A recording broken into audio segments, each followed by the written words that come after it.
What is up, podcast family? Welcome back to another episode of the Hook It podcast. I hope everyone out there is living your best life and ready to drop in on another episode of the podcast. First of all, I want to introduce you to a brand new show sponsor. I am super excited to welcome on board Red Bull Spect Eyewear. Now, you don't need me to introduce you to the Red Bull brand. They are responsible for supporting some of the best action sports athletes on the planet. They bring you the best events and are also responsible for some iconic media creations too. Well, they recently partnered with Spect Eyewear to bring you a fashion-forward but technical range of sunglasses and goggles. My personal favourite in the range is the Wing Dual Temple collection. Now, do you ever go for a bike ride or a run and you're always constantly trying to adjust your eyewear to stop them falling off your face? The dual temple system prevents this from happening. It's genius. Basically, it's kind of like an extended temple which lies behind your ear. The additional temple ensures that your glasses do not slip despite movement and are always firmly attached to your head. Due to its curved shape, the flexible earpiece adapts to the ear and it's individually adjustable. Just as quickly as the temple can be extended, it disappears completely back into the sunglass arms with like a flick of the wrist. It's super simple to use. And guys, I don't like talking to you about rubbish products. These things are legit.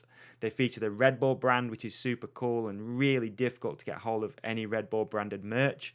And they look rad, they're functional, and they're amazing for mountain bike riding in as well. I've been using mine for like 2 or 3 months now. And yeah, they're amazing. What else can I say? These things are legit. If you want to take a closer look, head to our website, which is hookitproducts.co.uk. Or if you're outside the UK, head to redbullspecteyewear.com. You can also follow them on Red Bull Spect Eyewear on Instagram and Facebook and all those good things. All right. As you know, it's no secret that I am a huge fan of Saxx underwear. I'm also happy to admit that when I first started to work with them, I didn't believe the hype and thought the features were kind of like just marketing bullshit and made up.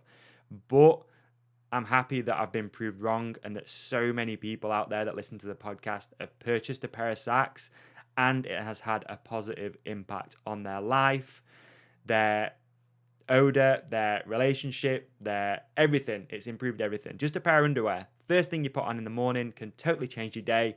Each day you change ultimately will change your life. Wow. Most importantly, Father's Day is coming up, guys. Do not forget where you came from. You literally came out of that guy's nutsack and you owe it to him to give him a good Father's Day present. Introduce the dude to some new technology. If your dad's not around, then do a random act of kindness. Choose someone who is male that is close to you, that looks after you, that is an inspiration, whatever. Get him a pair of Saxx underwear. Protect that nutsack. Prevent chafing. Prevent odor. Prevent mediocre boxer shorts from being on this planet. If you want to grab a set, head to hookitproducts.co.uk. Enter the promo code podcast. It'll get you 10% off. Or head to your local Saxx store, whether that's surf, bike, skate, snow, run, whatever it is. Hopefully they carry some Saxx underwear. If they don't, tell them we sent you and we'll get it figured out. Hashtag Dad's Nuts. All right, guys. So here we go. We're halfway through the year. Can you believe it? How fast does time go sometimes? We are halfway through this year. For me, it's been a crazy start to the year. You know, both the business, podcasting, and my personal life too.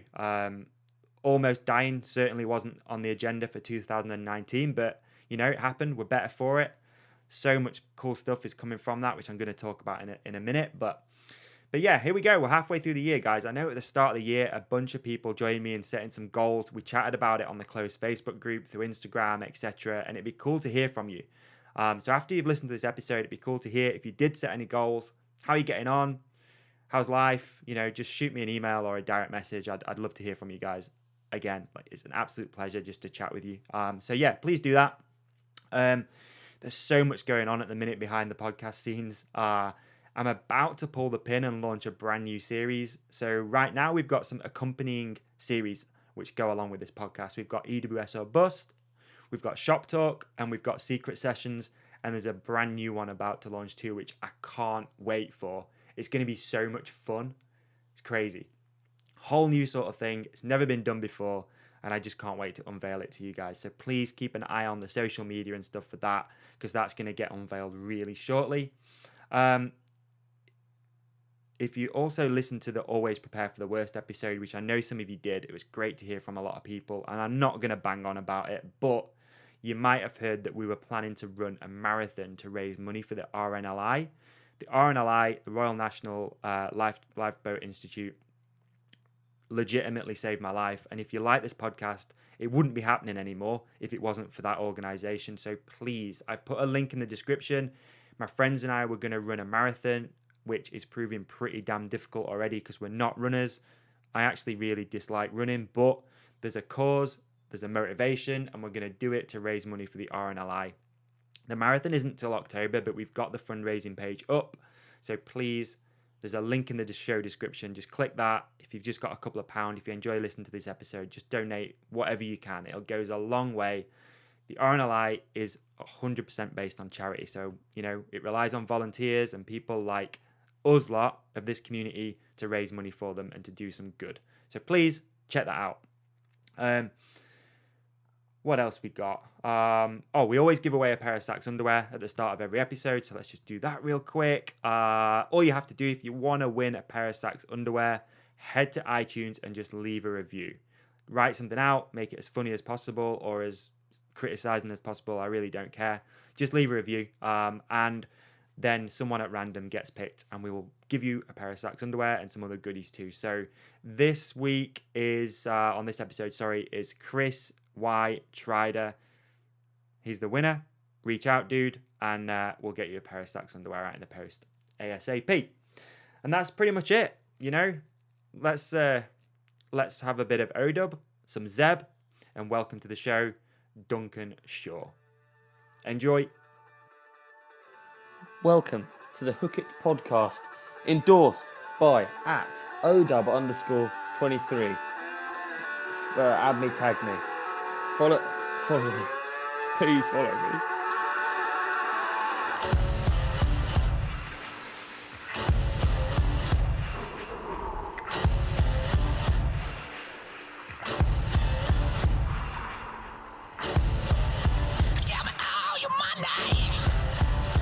Keep very calm.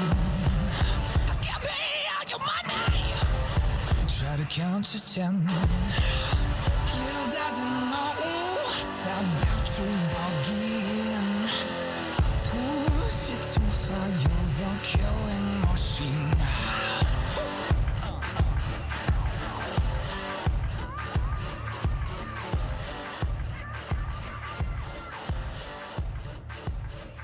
Promise I'm not doing anything creepy. Oh, fucking hell, dude. That is a sick setup.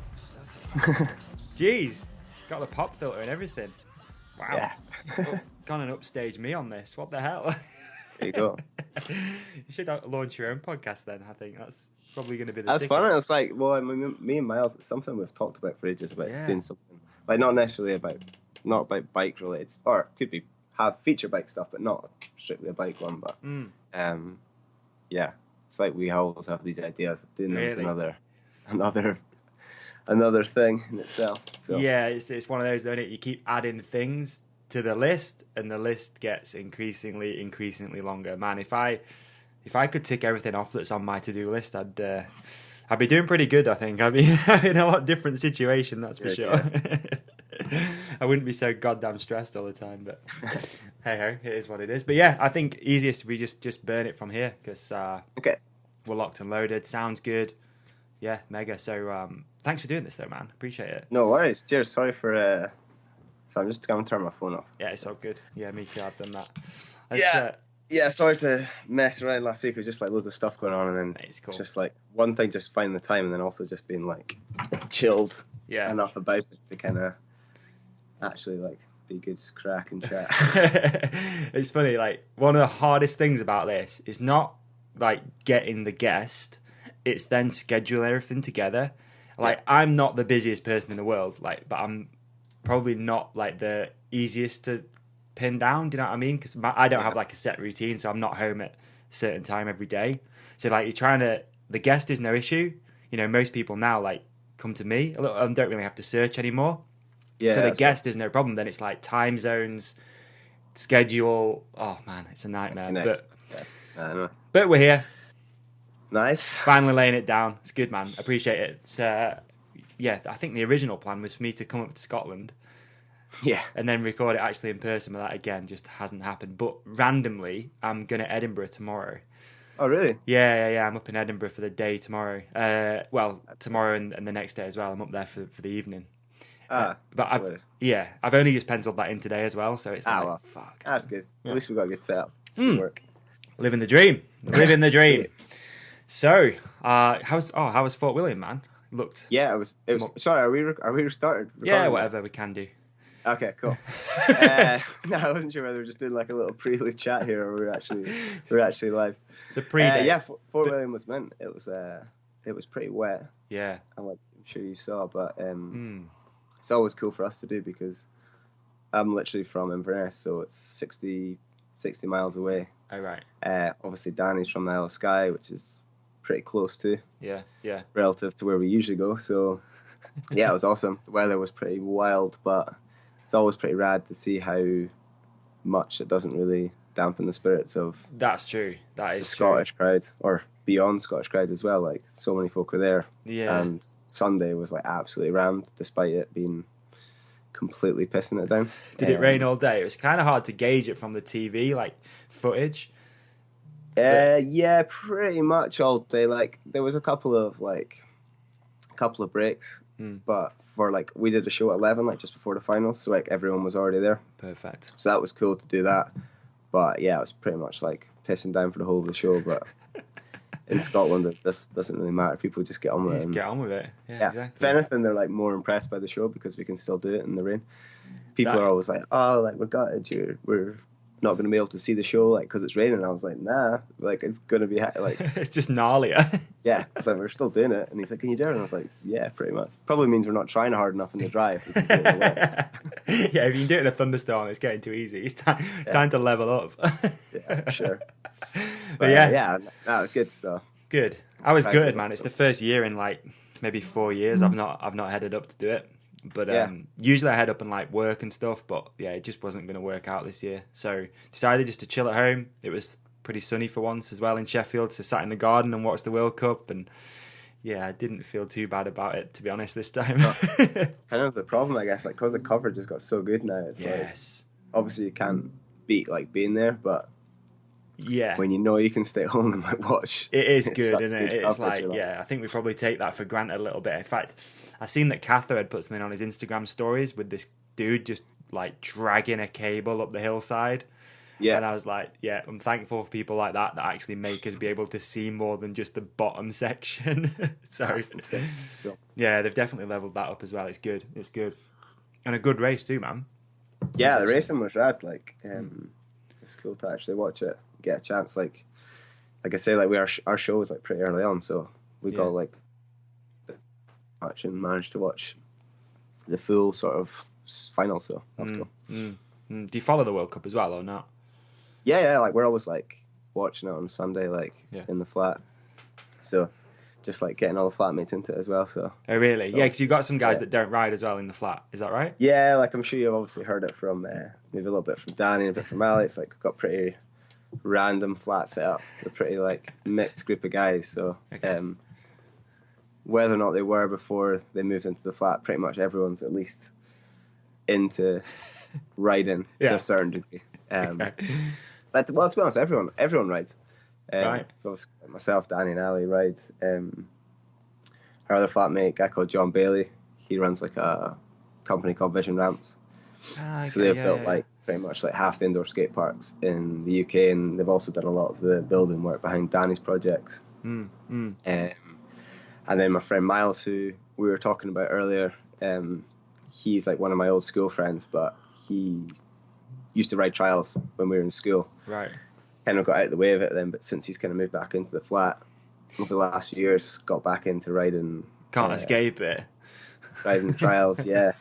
And of course, Ricky, who was on the podcast. Yeah, in the early days, man. Second episodes, we met Ricky through like riding shows together with another team called the Clan, before we started Drop and Roll. So he's obviously been riding for years too, so it's a good mix. Out of interest, what's Ricky doing these days? Because he's a tough dude to get a hold of if you don't live with him, I think. Well, I actually just drove up the road from Fort William with Ricky. Right. This afternoon, he was working with us, did some of our merch stuff, just generally kind of helping us out. Cool. Tell him I say hello, man. Yeah, will do. He's actually upstairs, so. All right. But yeah, he's just kind of like busy. He goes up to all sorts. He's a fucking character. I'll give the guy that. I think I first met Ricky at where was it? NEC, like trade show, and we just launched the business Hook It, and he came over because we were distributing Census grips, and he came over and introduced himself, and like from then on, like we got on really, really well, and then I think he disappeared a little bit for a while, but yeah, we sponsored him with Census for a grip, and then. Yeah, I don't know. He came on the podcast when I first launched this because we were chatting loads. Like, we were bouncing ideas off each other all the time. And I was like, I've got this idea for the podcast. So I'm pretty sure it was either the second or third episode. Yeah. And at that point, I was just grateful to get anybody on it. Like, literally, if, like, my auntie had sat down, I'd be like, yes, I've got a guest. So I didn't really, like, take into consideration good sound quality and, being somewhere that's comfortable. And he was sat in his van on a drive somewhere, using Wi-Fi, and it was good. I think it probably came out pretty good, but yeah, it was. Yeah, I remember listening to it. Like, it must have been like a good. How long have you been running the podcast for? I think probably just over 3 years. I think. Ah, cool. I think I need to look really. I should probably know that. I'm pretty sure it was like April, probably 3 years ago. Yeah. Yeah, that's cool. So it's quite a long time, man. What you've done? Like, how many episodes have you done now? Like. Well, this will be. I wrote it down. This is 77. 77. Okay, cool. Yeah, but then there's been like sub things, like we got the EWS or bus category, like mini series, and then there's been like a few shop talk episodes. So I think actually on iTunes it's like 90 something, might even be over 100 now. So it's crazy, dude. That's cool. It's crazy. At least honestly, you've gone and done it, like not like me, where I've just like thought about it for like 5 years and just like occasionally when I get quiet, like or come home from on tour or something, I'm like, right, you should do like some sort of podcast. Like, yeah, you should. Got like some good contacts, like not just in like biking. It'd be like cool to do something a bit random, but right, okay, yeah. Like so you said just before though, like you would look at doing something which isn't all bike related. What would you do out of interest? I'm not trying to pinch your idea too, man. I'm just curious. Cool. To be honest, like you've got nothing to worry about. Like I'm almost definitely not going to actually get around to doing it. Got so much other stuff on the go at the moment. I don't know. I guess it's just I love podcasts. I can obviously I've heard from yourself. You obviously obviously as well as making them, you obviously like listening to. Yeah. Definitely been like a bit of a game changer because I used to always get pretty frustrated with wasting so much time in the car, going to shows or just driving up north to see my parents. It's like, obviously music's good, but I also find it like such wasted time in terms of 100%, like man, learning stuff or at least just like hearing interesting things. So I'm a mad one for like, I love audiobooks, love podcasts. Yeah. But I think everyone like who likes podcasts, it's only natural to be like, that'd be really cool to do like it is your own one as well. Definitely. Like, them, and like, it's one of those things that's people, I suppose. It's easy as well. Like you literally barely need anything. Do you know what I mean? So it's really accessible for most people. Where I think if you were, you're really into making, I think even a vlog is probably a little bit more technical because you've got to know how to edit. You got to know, like, you got to have the camera and stuff. Whereas with this, I mean, you could literally plug a pair of headphones into a computer and sit and chat, and you could do it off your phone if you really wanted to. So it's accessible and it's it's easy to get it on the biggest platforms, etc. But dude, I'm stoked though. Like, I am glad that I did it. I ummed and ahed about it for probably 3 years before starting this. I was like, oh, will it be shit? Will people think I'm just a fucking idiot? Probably do anyway, man. But you get to a point where you don't care anyway. Do you know what I mean? Because it's out and people listen and it does pretty good. So yeah, I don't know. I think more people for sure. And I've spoken about it quite a bit on here. That I think that the future of this platform in podcasting in general is probably more athletes doing their own thing. Yeah. I know a few athletes that have got podcasts coming out because I'm helping them set them up, which will be really good. But I think I draw a lot of inspiration from sort of like UFC and stuff like that because a lot of those athletes have got their own thing as well on the side. I did. I never realised that. I was like Joe Rogan's one of the main ones in terms of like, you look at like the the top 20 listened that week, and he's got like 6 I know, it's of like, the top crazy. 20. It's just insane. He's just like churning them out. Like, And it's bigger than any TV show people could go on, right? Like, you know, Yeah. I guess they always compare that to sort of like your Howard Stern and your Tonight Show and stuff. But going on Rogan is way bigger than that. yeah. And what I it's just like the about ability it, to like promote your book or exactly. But films. what I like about it is they all like, he like really helps people that are close to him. So like comedians that are friends. And I think that's what I'd like to see more with the mountain bike stuff. Do you know what I mean? So like if an athlete gets something, like he comes on here to promote that, I'll go on his. And I think as it progresses, that'll start happening a little bit more as well. And that'd be cool. Yeah, I think that's just something like everyone needs to kind of remind themselves of, myself included. Like, it's not a competition. Like, Not at all. Not at all. whether it's YouTube, it's like if somebody else is making YouTube content, like mountain bike content on YouTube. Like, like these kids or whoever people are consuming things at such an insane rate. It's like, just because someone else is doing YouTube videos, maybe similar to, like, the chances are, if they're good enough, like, they're gonna watch it anyway. these as kids well. will Like, they'll just watch all of them, like watch a video, then listen to another one. Like you say, somebody else doing another podcast, like, you just do a collab. And I think as well, it's reminding yourself why you do it. It's like, I'm doing this regardless of whether people listened, if that makes sense. Like, I'm doing it because I want to do it, and if like the listeners, like they can listen if they want to. If you don't want to, it's no problem at all. Yeah. I'm not that fussed, really. Do you know what I mean? So it's like, I think especially in the early days, you know, you've probably gone through it with YouTube. You sort of forget why you're doing it. It's about the number. It's about, you know, the engagement, and it's just bullshit, really, man. Let's be honest. It is utter bullshit. It's so easy to get like wrapped up in it, and like, whilst I do think there's a level to it, it's quite cool to be like assessing like what your audience wants to like, and you can be like, I want to make more of that content, but to a level where, well, you don't want to take it too far where you're not really doing something that's really you, or like out of your personality, you know. You would say off brand, I guess, but just something that you're not really comfortable with. And I've definitely been guilty of that in the past as well, especially again like the early days of starting this. I've sort of like just trying to get like the biggest and best guest, and it wasn't necessarily about whether it'd be a good conversation. It was like, that's just a big name and they will draw in more listeners. And I think there's a fine line. Like, obviously that's really helped get this to where it's at, but there's also so much more, you know, there's probably more value in a conversation with somebody who most people have never heard of, that owns a bike shop down the road or something. So now it's like you've got it to that point, and it's now, I guess people will trust that you'll deliver them something which is worth listening to. Yeah, like even if you've not necessarily heard of the person Exactly. on it, you're just like, well, I know from previous experience he's getting some pretty good guests on, so exactly. Yeah, I haven't heard of this guy, but if you pick them, it's like, it must be good. So I've just done the same thing. I don't know if you've listened to the latest Gypsy Tales that Jace has done. No, I've not actually listened to that one. Oh man, it's a guy called Miles Mookie, I think his name is. It's probably pronouncing that totally wrong, but he's just a dude who Jace met in the gym, who owns a few gyms. And honestly, man, it's one of those conversations that I've listened to it like 3 times now, because there's like so much value in that for me as like a business owner and someone who creates content, I guess, as well. There's so much value in it. Honestly, like, for anyone listening as well, if you've not listened to that episode, it's next level. And that's just 2 dudes that, you know, on paper is nobody. Like, do you know what I mean? It's not a public figure. Sure. So who is he exactly? He's like from what just I understand, a podcaster himself. Yeah, so he's got a podcast, and then he runs like a few cafes, a gym, and a supplement company. Okay, cool. So from what I gathered, Jace met him in the gym and just got that connection. Like, oh, you'd be cool to sit and chat to. So got him on the podcast.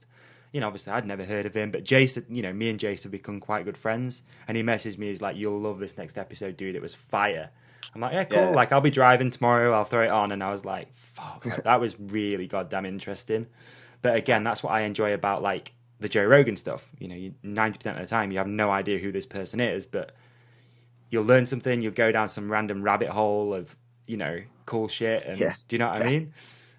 Yeah, you start learning about like quantum physics or something. Or, exactly, like pyramids, dude. Like, I'm so interested in like pyramids and stuff now. It's just like, you think you're just going to listen to some pretty chilled stuff, and then your like mind just gets blown. Like. Yeah, end up having a breakdown at the end of your drive. But yeah, it's cool, man. It's growing. I think the platform in podcasting in general is obviously on the up. It's just cool, and it's cool to have conversations with people like yourself, you know, that and have a platform where it's got a bit of a value, to you as well now. Whereas it's not Yeah. just, oh, fucking hell, have I got to do this for this guy who won't leave me alone, sort of thing. Yeah, I'm expecting my Instagram followers to go through the roof. Definitely after wearing- I've been on this. If I'm not, I'm going to be pretty annoyed. Definitely wearing. You might pick up one or two. But again, like, does it really matter, really? Grand scheme of things. I don't know. So tell me, dude, like, I always like to rewind everything. How did you get started on this mountain bike trials journey? Where did you grow up and stuff like that? Where did you? Yeah, I guess it's like a long time ago now, but I am 31 now. All right. It's scary to say. But yeah, grew up in a place called Inverness, which is, I guess, for the mountain biker world, a good reference point for that is Fort William. Yeah. Seems crazy because usually people from Fort William will probably say they live near Inverness, but I go the other way around. So it's just like up Loch Ness from Fort William, basically. Okay. Just kind of always been into like bikes. Since I was like a kid, like I used to learn to ride a bike like super young, just because like my parents were kind of not like into cycling like how we are now, but just like always had bikes and stuff. I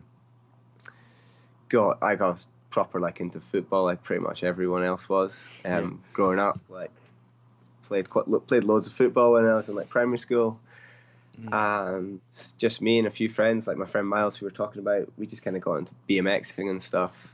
Just like pretty cheap ass BMXs when we're probably maybe around about, I'd say 11 or 12 years old, just building ramps and stuff in the streets.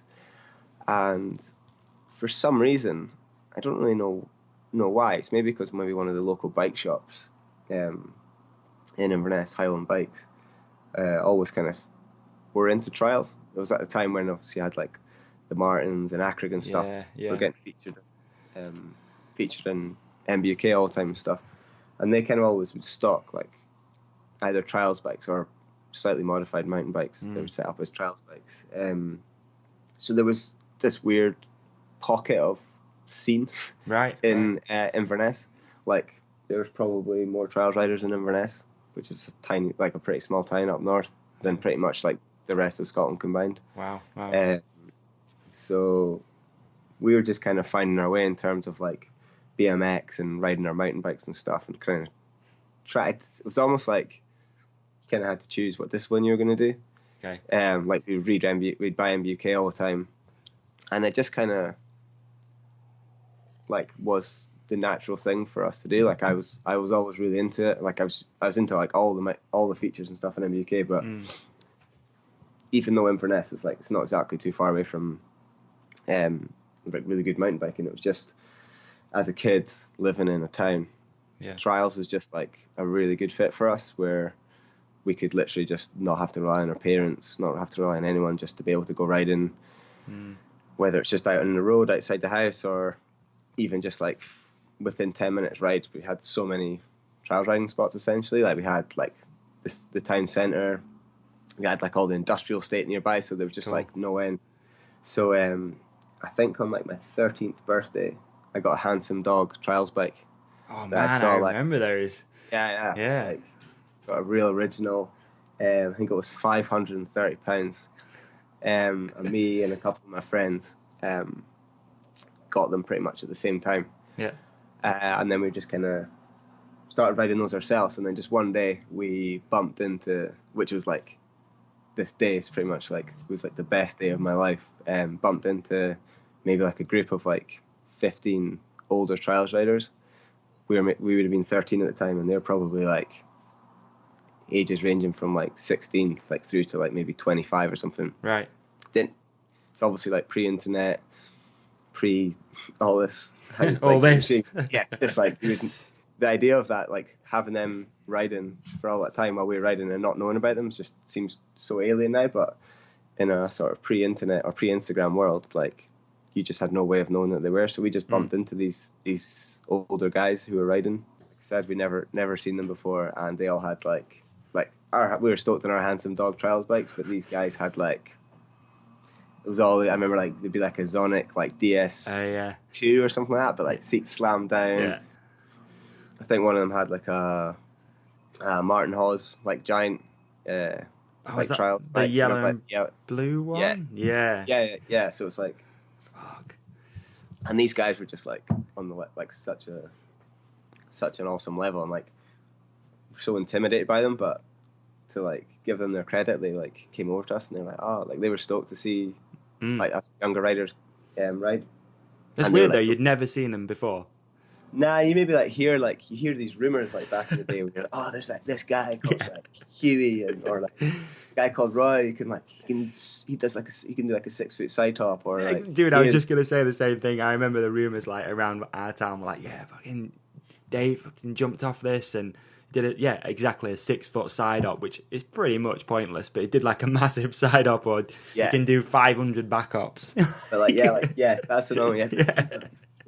There's a guy who can do like 12 front hops, like front wheel hops. But yeah, like you'd obviously heard like little rumors and names and stuff. Like most of them like turn out not to be true. But like I say, I met these group of guys, and rather than just being like dicks and telling us to like leave them alone, they were like, "Oh, you guys want to come riding with us?" And we were like, "Yeah, of course!" Like more than anything. And the even crazier thing was they had this indoor warehouse. Oh wow! In Inverness. Like when I say they had it, like they just broken into it essentially. Yeah, that's right. And there was this like old railway warehouse. This, like even now, like as like someone is like within like a group of riders who probably could actually, if we just sorted ourselves out, like get a warehouse like that. Yeah. Like even now looking back to it, like they had this like insane like I don't know how many square feet warehouse that they just like broken into, but like hadn't been hassled for ages. They built like all this cool stuff in there, like pallets. Cotton reels on the side, and like they would just like there was just such a mixture of guys. Like some of them would be like just sitting there like getting drunk and smoking in the corner, and then but there was this other group of riders who were just like super focused on riding, and they were like so they took us to the spot, and it was just insane. Wow. And like so like ever since then like we just rode with those guys for years, and they were obviously like a massive part to like teaching us like everything we.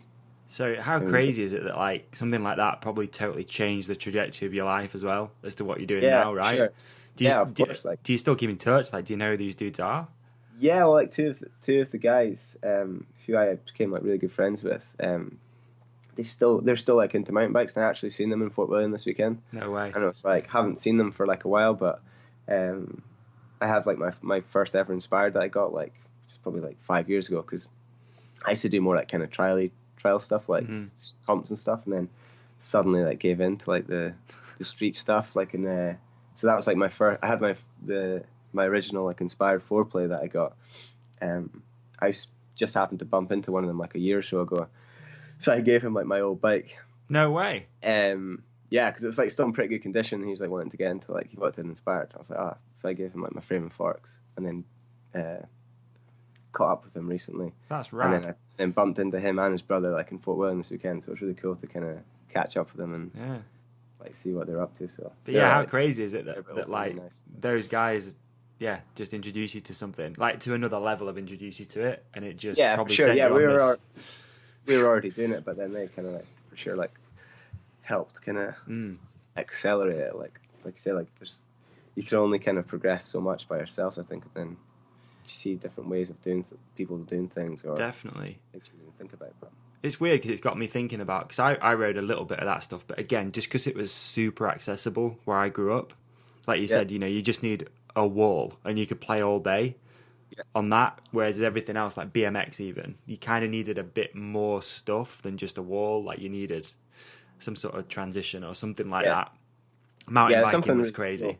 Like that was just not even in our realm of like, how do you get into the Peak District? It's like literally like 20 minutes from where I grew up, but it wasn't even like on our thing. Yeah, it's like easy. It's like so much easier now that you're like a bit older. You got a car, you just generally know like how it works. But then, like I say, mountain biking was for me. It was just like a kind of I didn't really know, even though I loved it. Like I love following like downhill racing and stuff, and have like followed downhill pretty much since I got into trials. It was just never really like an option for me. Like I'm sure my parents, if I expressed like enough an interest, I'm sure my parents would have like how supportive were they as you were sort of coming up and getting into it and stuff as well? Did you end up like quitting football? Were they cool with that? Yeah, like my parents have always been like, would say they've got like a pretty good balance of like being supportive, but then not like super pushy. So Okay. Yeah. it was never like my dad was like wanting me to be a professional footballer and was like super pissed that I got into like riding Wasting your time on bikes. So, yeah, as long as I never like, I was always like not like into school. Like I definitely like hated school at times, just like everyone else, especially when I was like really got into riding. It's like quite a lot of my friends became like my riding friends and stuff. All I wanted to do was just like, I suppose it's just like most kids, like you're literally like counting down like the hours until it's like 3:30. Yeah. You'd literally just like sprint up home, grab your bike, and then go for riding this for as long as you can till dinner time, and then Mate, 100%. go back for dinner, and then just like. How good were those days though, mate? When you look back and you're just like, yeah, I did exactly the same thing. Finished school, boom, straight on the BMX, mountain bike or whatever it was. Just ride until it was way too late. Eat some junk, go to bed. It's pretty much makes it. you think now, like, it's ridiculous that we don't ride more. Like when you think like how much riding you could just be able to cram into like. How many spots you could hit in a day as well, just like pedaling across town. I had one of those Monty, it was the X Hydra. Oh, nice. I think I had one of those when I was younger, and there was this rumour going around that if you went over a certain speed that the freewheel blew up. Oh, yeah. So I wouldn't... Probably true, actually. Yeah, I think it probably was true, but I never saw anyone, never saw it happen to any of my friends and stuff, but we'd literally just roll everywhere, just super slow in case. It's like, if this breaks, can't afford to fix it, it's not going to happen. But yeah. Yeah, there's something scary about your chain running all the time.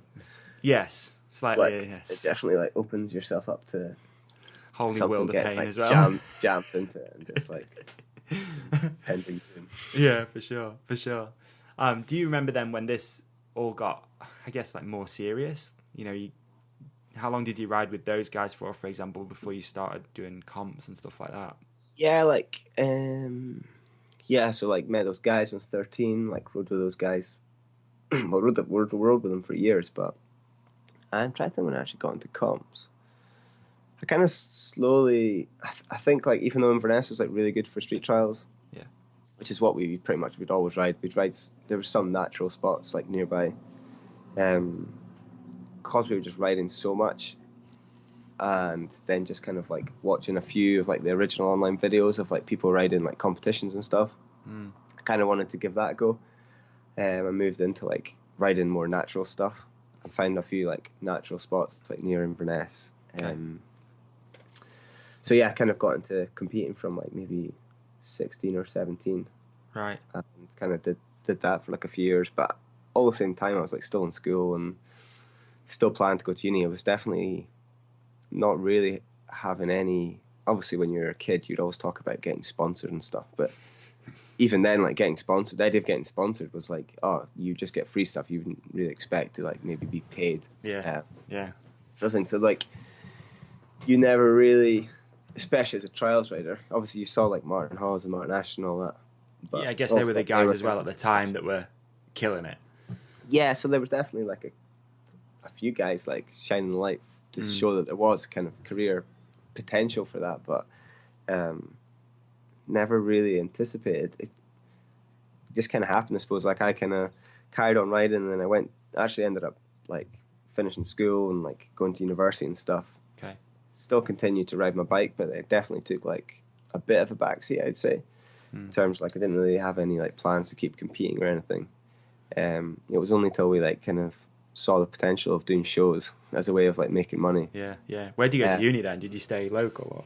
Nah, so I went to Edinburgh for uni. Right. Did that. I continued to ride like my like compy bike because there was like some new spots there, but I'd usually just like drive to like a riding spot. But I'd say I just kind of like, it's kind of depressing to say, but I'd almost say I just kind of maintained my riding for like those 3 or 4 years I was at uni, where I definitely didn't like get any worse, but I didn't really get any better. It was more just a way of, I still enjoyed it. Yeah. I didn't really have any plans to like keep competing, but I just enjoyed riding. So I just kind of did that. Maybe like, rather than riding every day, I'd maybe like go ride my, like the spot nearby, maybe like 2 or 3 times a week. Better than most though, man. I think most people go to uni and just fuck everything off, right? Yeah, I was still obviously like the party was just like insane, but still kept it up just because I liked it really. Yeah. And then we just slowly, like myself, it was crazy because Danny was actually living in Edinburgh at that time. He was obviously working in the bike shop, And whilst we've always been like close friends, or no, I wouldn't say been close friends, we've definitely been friends like since we met each other, because he's obviously in the Isle of Skye. Yeah. Which is way up there, like kind of isolated too, right? Yeah, so we actually met like a local competition like back in like 2000 or something, when I was like 13 and he was 15, and we've just kind of always like been in touch. Like we'd ride every so often, but when I was at uni in Edinburgh, he was working at the bike shop, kind of laying the foundations for like the Inspired Bicycles video. Right. While Okay. I was just like studying and getting drunk the whole time and riding my bike a bit. So we'd like catch up a little bit, and it was around about that time that we started doing shows. Okay. So I got asked by like a few people to like do a show, to do some shows at like say some mountain bike events or at the Scottish 6-day trials. And then I'd do those with Danny, and then a couple of years into my time in Edinburgh, a guy called Ian Wither started what is now called the Clan, which is like the cycle stunt team that some people may or may not have heard of. And that was something myself, Danny, and a few other riders did. So like it would be kind of concentrated over summer months. So Danny would be working at the bike shop, I was at uni, and then we do these shows at the weekends and throughout the summer holidays. And yeah, that was kind of like, wasn't really planned. And you're suddenly like, oh wait, I can get paid like 300 quid a day to go and do like some shows and like have some good crack with my friends. And it was kind of only just like it kind of built up from there, and I was suddenly like, oh, I can make, actually there's something here. Real money. Yeah. Yeah, not necessarily like big, not crazy, but like as a student as well. Yeah, for It's sure. like I'd be like going away in the summer and like come back with like maybe saved up like, I don't know, like 6 or 7 grand, which is Right. like insane, Yeah. because you've like done like these, you'd like still have to work for it. Like you'd be like all over the place, doing these shows, with the Clan. Sounds fun though, And it man. I bet wasn't, it was a like- right good experience, just like traveling around, riding bikes. Do you think it accelerated your riding as well? Did you like get you back pushing it, Yeah. or Yes and no. Like to be honest, like I'm sure some people will agree with like sometimes the shows you can like kind of get a little bit complacent, and you end up kind of churning out the same stuff, and whilst it makes you ride a little bit, it kind of stops you from riding in some ways. got you? Yeah. But it was really cool, like just traveling around with Danny and some other guys. A guy called Nash, he would be like, he'd ride the jump box and his BMX. Okay. We actually got like for a few years in a row, we did like this cool contract where we do pretty much like shows every day. Right. So you go into schools like Monday to Friday and you do a show for the school kids that Sick. they had been selected by, like, it was all like backed by the government and stuff, I think. Wow. So we do the stunt show, and then we do like some workshop with them, all with the basic like goal of like getting kids into cycling and cycling to school. Yeah. So that was really cool. That was like a real kind of like, that was a cool experience, just getting into that. And yeah, just Yeah, kinda, it sounds cool. It sounds right good. just And mostly in, hopefully mostly in the inspired some UK. kids too. Yeah. You know, there's probably loads of Yeah, kids riding I think bikes so. now Yeah, it's like- from that, right? There'll be tons. Yeah, I hope so. But yeah, it's like, I still remember like me and Danny still talk about it, we used to always do shows like at fetes or random like agriculture shows, and it was always like super fun, and people would get behind it. But it'd always be maybe like 100 folk or something, and they'd just be like pretty chilled. And we did a show for the first time in like this school in like inner city Edinburgh. I don't know how many kids, like maybe like 600 or 700 primary school kids. No way. And it was like the easiest crowd ever. Like you would just do like, before the show would even start, you'd just be like warming up. You do like an endo, and they're like losing their minds. And, like, this is like awesome. Like we still always talk about that first day, and we're like, it's like being literally blown away by like how insane they were. Like it was crazy. To like then go back to doing like the show at the weekend where we'd maybe be back at a fete or something, it'd be like, oh, this is like super chilled. And then like back on the Monday, you'd be like back in the primary school That's rad. in like Glasgow or something, and these kids are just like so stoked to see like something different and like see stunts on a bike. So yeah, that was kind of, it's cool that like shows weren't just like a way of making money. It was like, this is actually like, they are almost always like really fun. Obviously sometimes you get times where you're like in the pouring rain and it's like a little bit difficult to get motivated, but I generally mean that like shows are pretty much always fun, and like came at a time where I was getting a little bit disheartened with competing because you'd be like put so much effort into something or getting down somewhere because all the competitions were down south. Yeah, I was going to ask you about that actually, because literally everything on that trials calendar. In fact, I remember Ali talking about that as well. Like the traveling was just relentless. Yeah, going and it's down like south. also like it wasn't necessarily supported by anyone. Like there was no sort of sponsors involved in it other than maybe just getting some free bikes. So it all come from yourself or from your parents. So Yeah. it's a difficult one because it's obviously not about the money, but then it gets to the stage where you're like, how long can you keep doing this for? If you're not really like, Yeah, it's just not sustainable at all. Yeah, it's like so expensive just to like get down the road to do comps, but they're super fun and like I definitely miss competing, but being opened up to shows was just like really cool because it was just like it was just all fun, and the bonus was that you actually got paid for it as well and could like I'm interested in what you think, because I really like. I'm an alien to this. I have no idea. What's the trial scene like now in the UK and in the world? Would you say? It's really hard to kind of to say like what sort of state the trial scene is because there's, I guess with the sort of whole dawn of like, especially with like the whole street trial thing becoming a little bit more popular, it's really hard to kind of gauge like, well, first you have the whole argument about like what even is trials.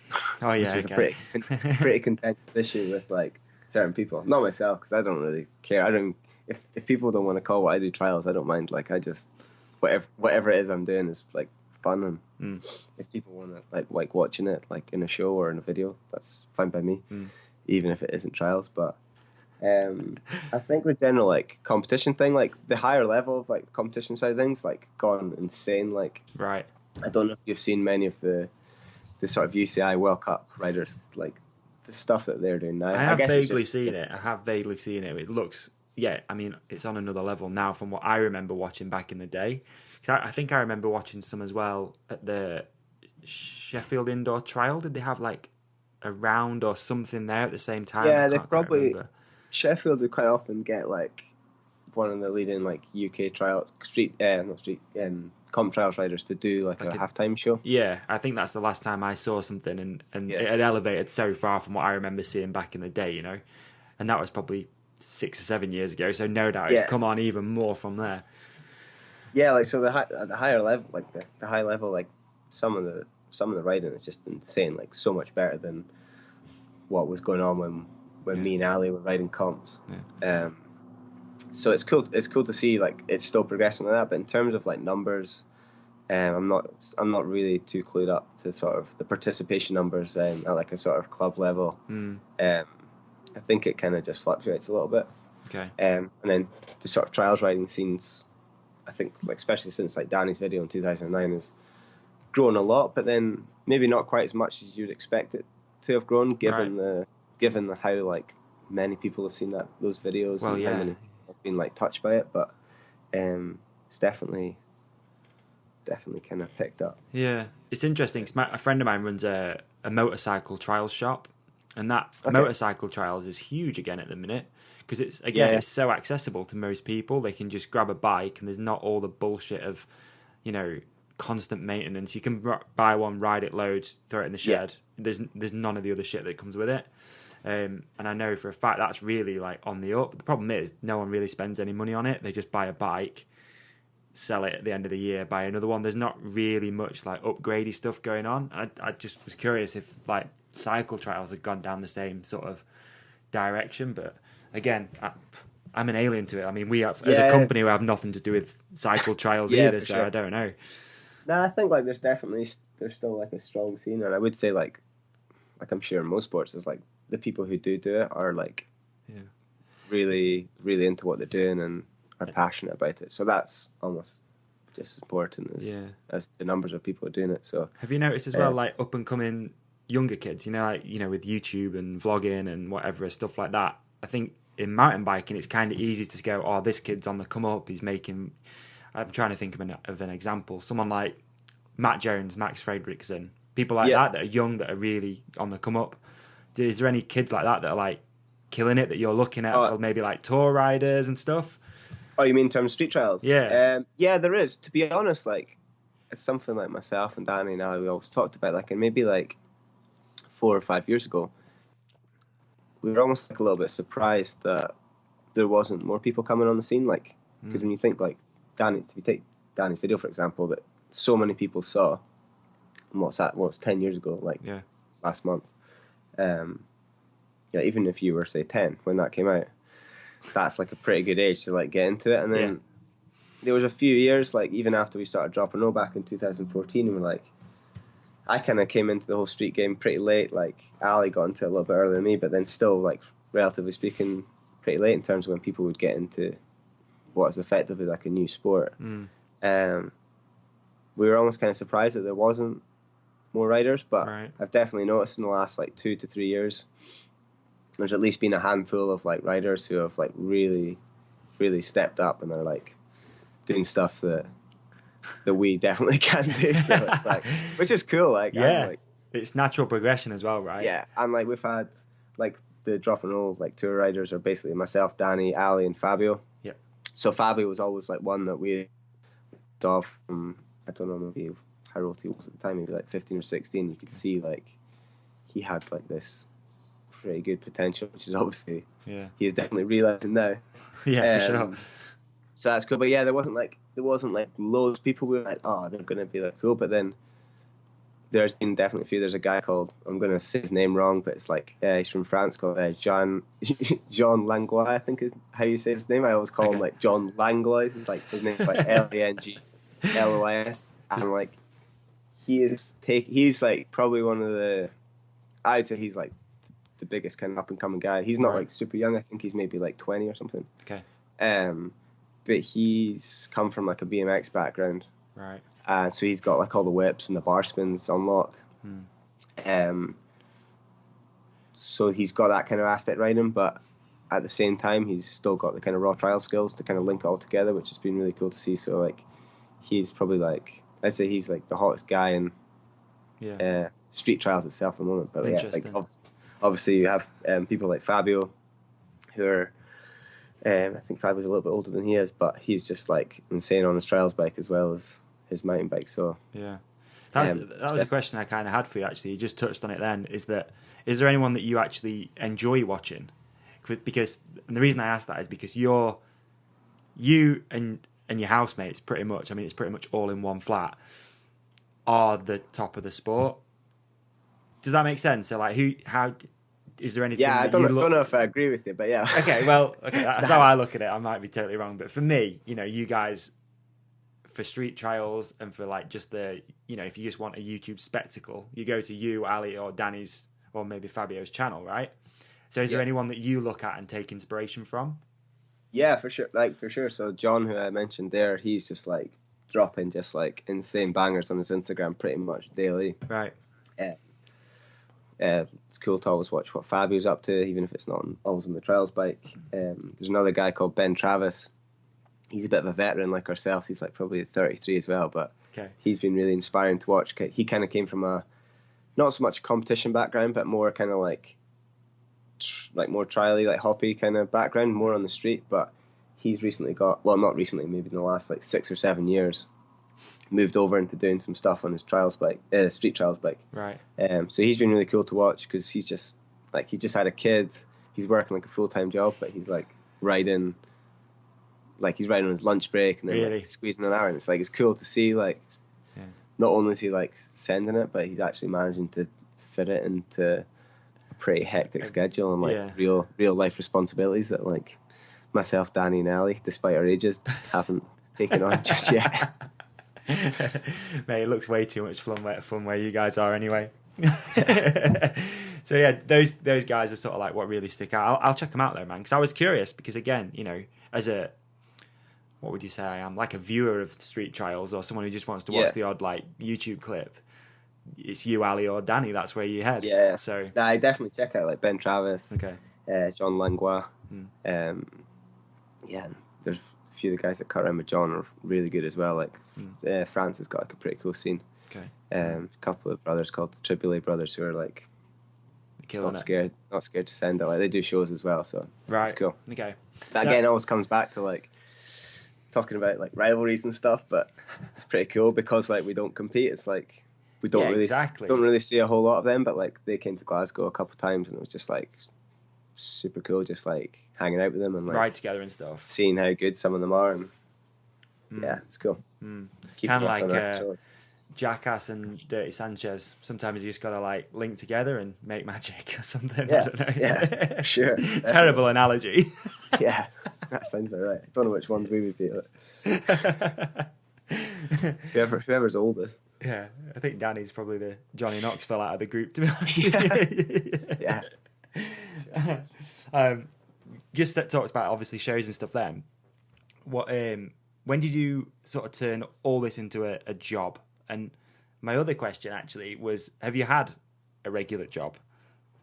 I always had like jobs growing up. Like when it usually be just to like make money to buy like bike parts and stuff. So ever since I was like maybe like 15, whilst I was still riding, I'd have like working like as a kitchen porter, like cleaning dishes. Oh, really? Or and then I worked in my flatmate Miles, who I was talking about, was both worked in Costa Coffee for a while. Nice.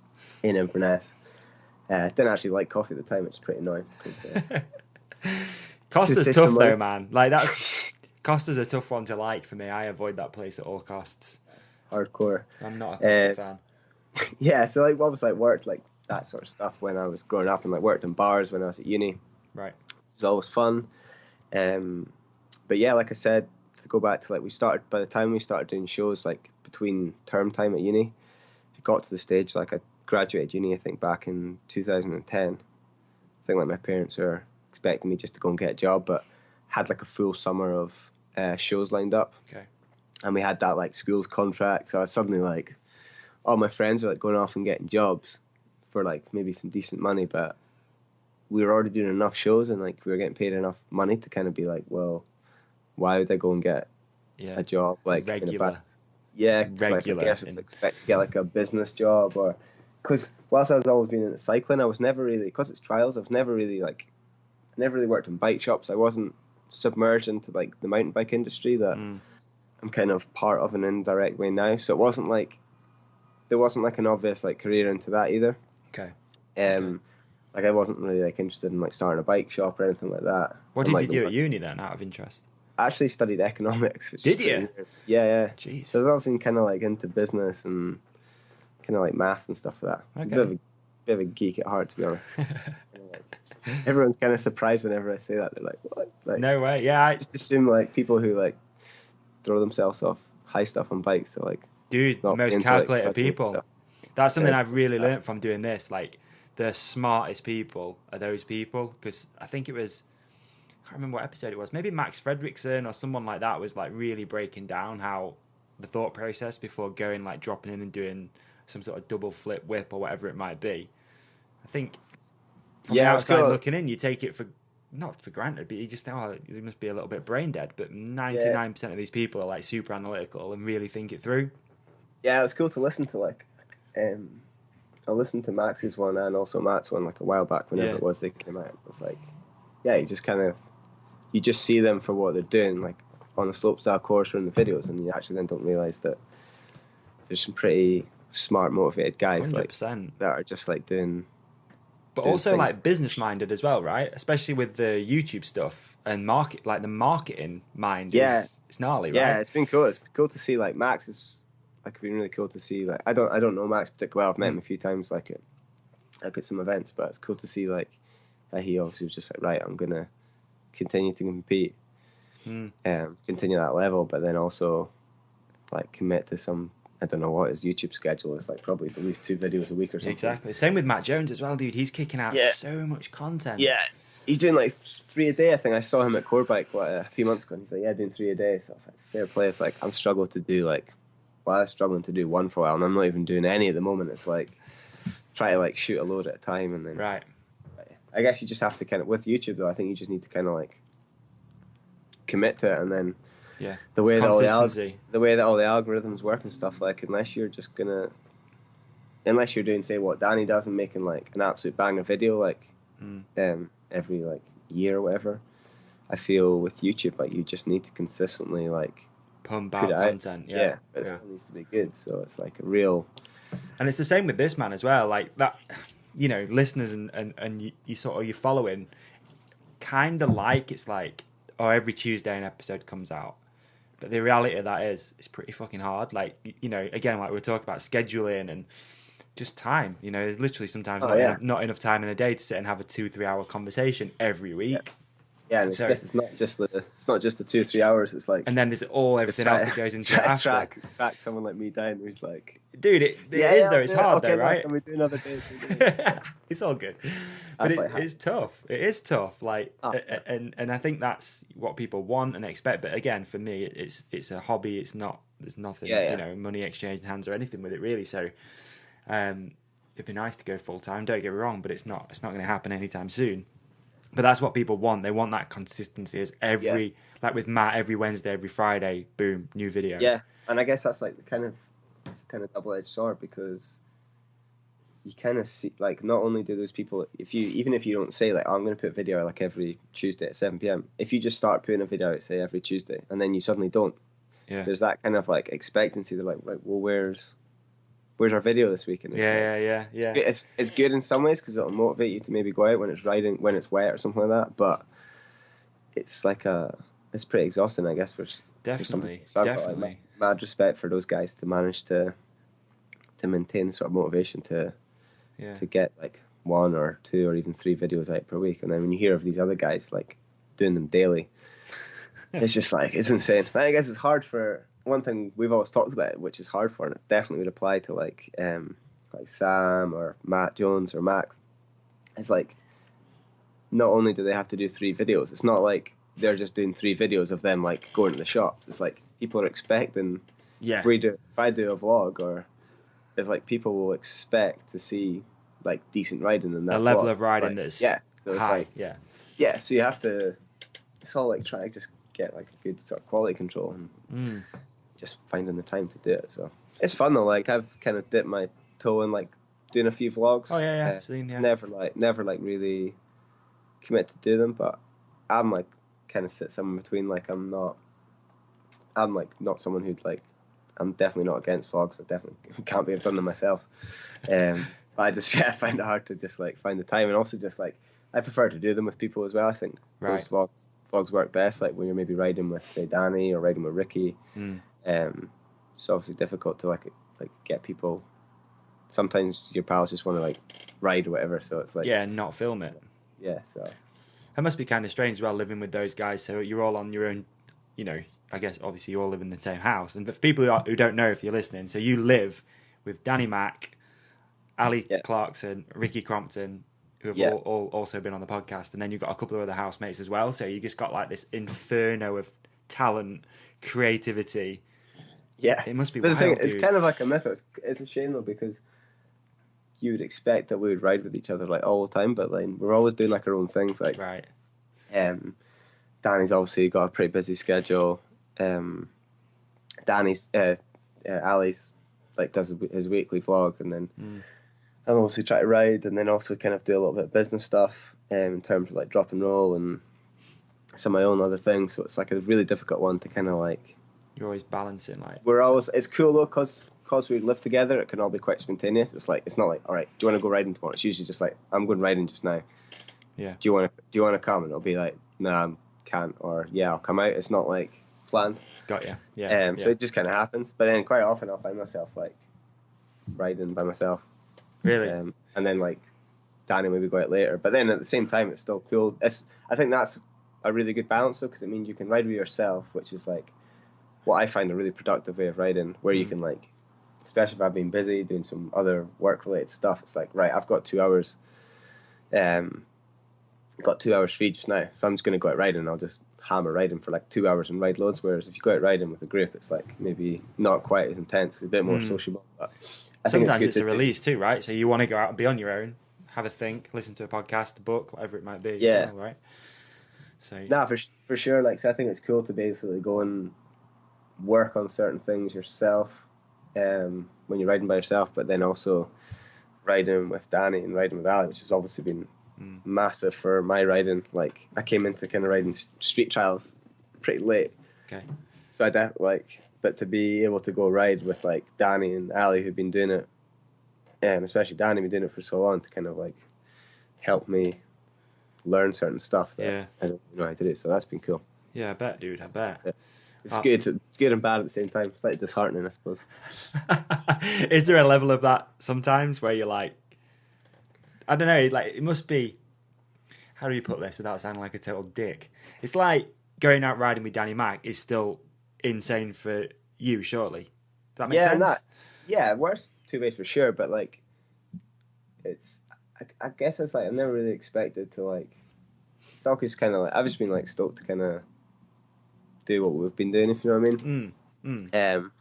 And yeah, like sometimes you could go out and be like, damn, this is like depressing because he can do like some insane thing. But it's a bit vice versa sometimes, surely. But then, as well, right? Sometimes maybe it doesn't happen quite as often the other way around. But like, there's certain things that like maybe he wouldn't be able to do that we can do just because maybe like myself and Ali are more come from that kind of more trialsy background or whatever. But it just depends on like where everyone's riding is at the time. You know, like you know what it's like. Sure, yeah. Sometimes you're on, sometimes you're off. Sometimes you're on, and I guess if it's not necessarily like where you are against them, it's more where you are against yourself. And then if you are maybe having like feeling a bit shitty on the bike, and you go riding with Danny or Ali or both of them, and they're both like on it, even for themselves, that's kind of like you can just be a little bit like disheartened then. But I guess it works other ways, and then sometimes maybe you can all go out riding and you're all fine. There's definitely like nothing, like it's pretty cool. Like it's usually when you find something really random. Really? So like everyone always like rides like their own stuff. So it's like you'll have certain things on lock, or you could go to like the spot that Danny always rides, and like because he rides it all the time, you're just like, this is depressing. But I find like the best sessions like me, Danny, and Ali have had would be like you'll end up going to this random spot, and it'll be just this like super tech like line on like a play park or something, right? That none of us have ridden yet. So you're kind of all on the same even keel. Yeah, and then that's when you can just kind of like session it. It's probably something like so crappy that you wouldn't even want to film or put out, but at least it's like some random thing to like session that nobody else has ridden yet, and you can just kind of like see who can get it first or whatever. Got you. Okay. But, yeah, it's cool. Yeah. So when did the whole drop and roll thing start then? You just mentioned 2014, but where did that all come from? Like who? Because I believe is it you and Danny that own that? Is that right? Yeah. So it's myself and Danny like started drop and roll. Like I said earlier, we were doing shows with this team called the Clan. That was like just around the time where Danny's like video kind of exploded. So he kind of took a bit of a step back from doing so many shows because he had suddenly had all these offers to kind of do adverts and movies and stuff. Yeah, it was insane for that time. So he did like, it was cool because it exploded, and then he still continued to ride with the Clan for like the full sort of summer season. Right. And between shows that we'd already got booked and then some new ones that had come in off the back of Danny's video, we were just like insanely busy. We were doing like shows every day. Right. Wow. For like, I think we did like 35 dates in a row once. Fuck. Like Monday, Friday in schools, Saturday, Sunday, like at like random private events, and then go back to Monday, Friday schools. So he did all of that, but then because he had all these commitments, he took a step back, and that's when Ali kind of joined us. Got you. So we then had a time where myself and Ali and some of the other guys were doing clan shows. We were doing them with Ricky actually, but we think it would have been September 2012 or 2013. We actually did a show with Danny in Glasgow. So I'd moved to Glasgow. I was just basically doing clan shows. Danny was kind of still like cutting around. He'd like been living like just all over the shop. And we did a show where basically Danny was going to do this show at the Transport Museum in Glasgow, and the Clan were going to do it with him. So it was like Danny and the Clan. So it was like myself, Danny, Ali, and Ricky. We did that show, and I just moved into the flat that we're actually in just now. Okay. And it had like a spare bedroom. I was living with like two random guys that I don't live with anymore, and because Danny was in town doing it, he came to stay at the flat.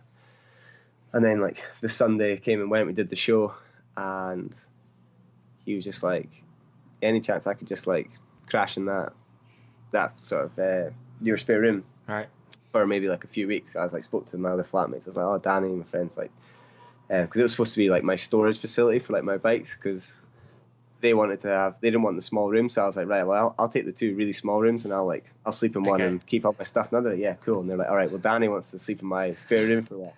Are you cool with that? He's gonna pay like a couple £100 towards rent or something. Yeah. They're like, yeah, sweet. So like 3 weeks turned into like 4 years. Really?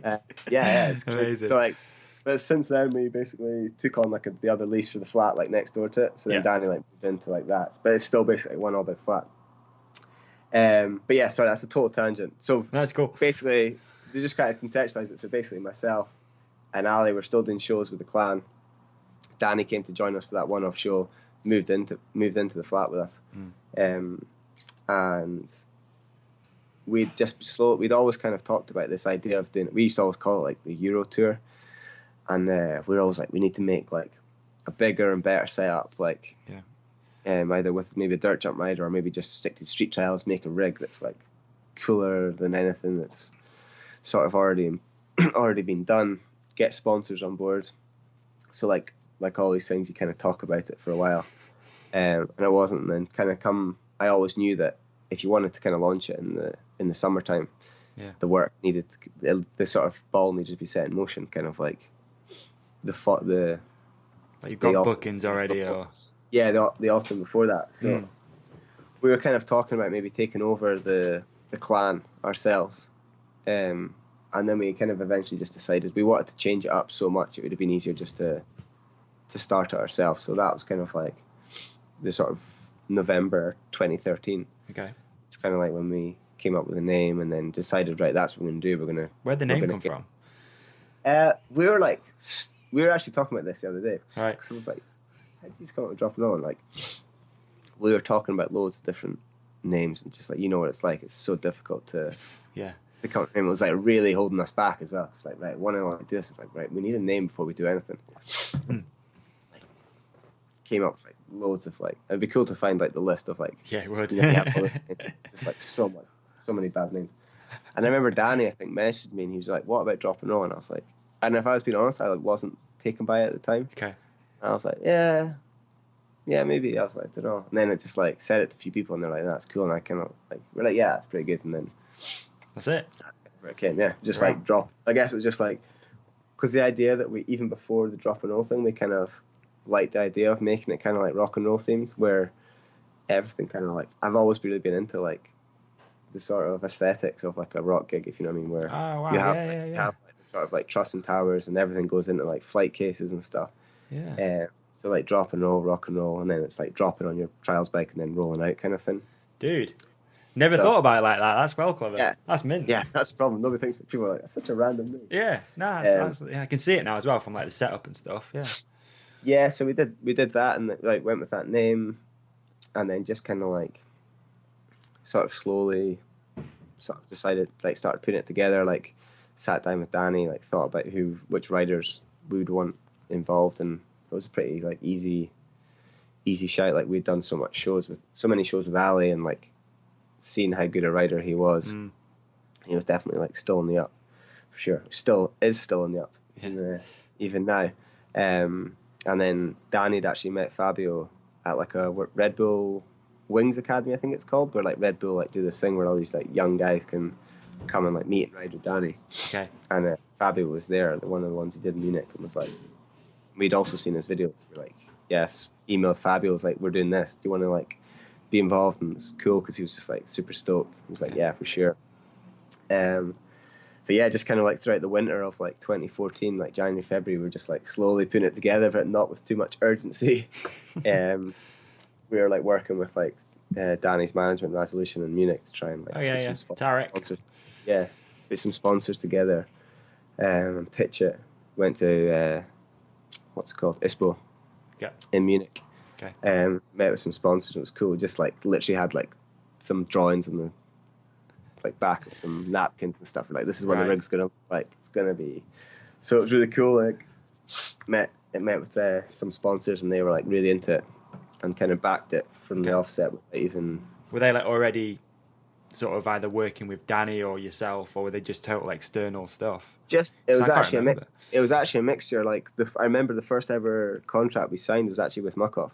Oh, right. And that was before they worked. Like me and Danny both have personal like sponsorship relationships with Muck-Off now, which is cool. But at that time, neither of us had actually dealt with and worked with them. So Right. and then a couple of sponsors who were already working with Danny liked what we were saying and kind of backed the tour as well as sponsoring Danny. So that was cool for them to kind of like see the potential in it. And yeah, it's hard to put stuff on. Sorry to interrupt you. It's hard to get stuff down though like that. You know, like to pitch. I really suck at that. It's all like in my head. I could stand there and tell someone. But you know, if you said, "Oh yeah, send me an email," I'm like, "There's no point, man. It'll be a total waste of my time and yours. There's just no need." Yeah, well, we were totally inexperienced at that time at that time for doing it. So obviously, like Resolution, helped us put it all together, and then we actually got our first event like booking, like maybe in February time or something. Wow! And it was for June the 1st in Switzerland. And we're like, oh, we'll never be ready. And I was like, you know what? I was like, we were just, because we didn't have that like definitive date that we needed to be ready by. Yeah. We were just gonna slowly like get everything ready. I was like, you know what? I was like, let's just do it. I was like, they're willing to pay for the show. I was like, I knew when we agreed to it, I was like, this is gonna be so stressful because we didn't have like a van, we didn't have a trailer. Right. I was like, screw it. I was like, let's just say we'll do it, and I'll get it ready. I'll pull it all together because we have to pull it all together. Yeah. And it was, of course, like a seriously stressful couple of months, especially like the couple of weeks beforehand was just like, you know, like with anything, you can never fully grasp just how much work like goes into any of these little things. That's why I always have like so much respect for anyone who's like, whether it's putting on like a little event or doing some sort of business venture, it's like there's always so much more than you can ever imagine that person's doing to like to put that event on or to do that project or to start that business. So yeah, definitely learned the hard way. Luckily had like some good friends and colleagues that helped me put it together. Right. Like my friend Dave Maxon, he probably sees like now like our like official photographer. Okay. And filmmaker. He's also like a vinyl sign writer and a joiner and stuff. So really? we like between myself and Dave, and the guy John Bailey who I was talking about, who has this ramp building company. Yeah.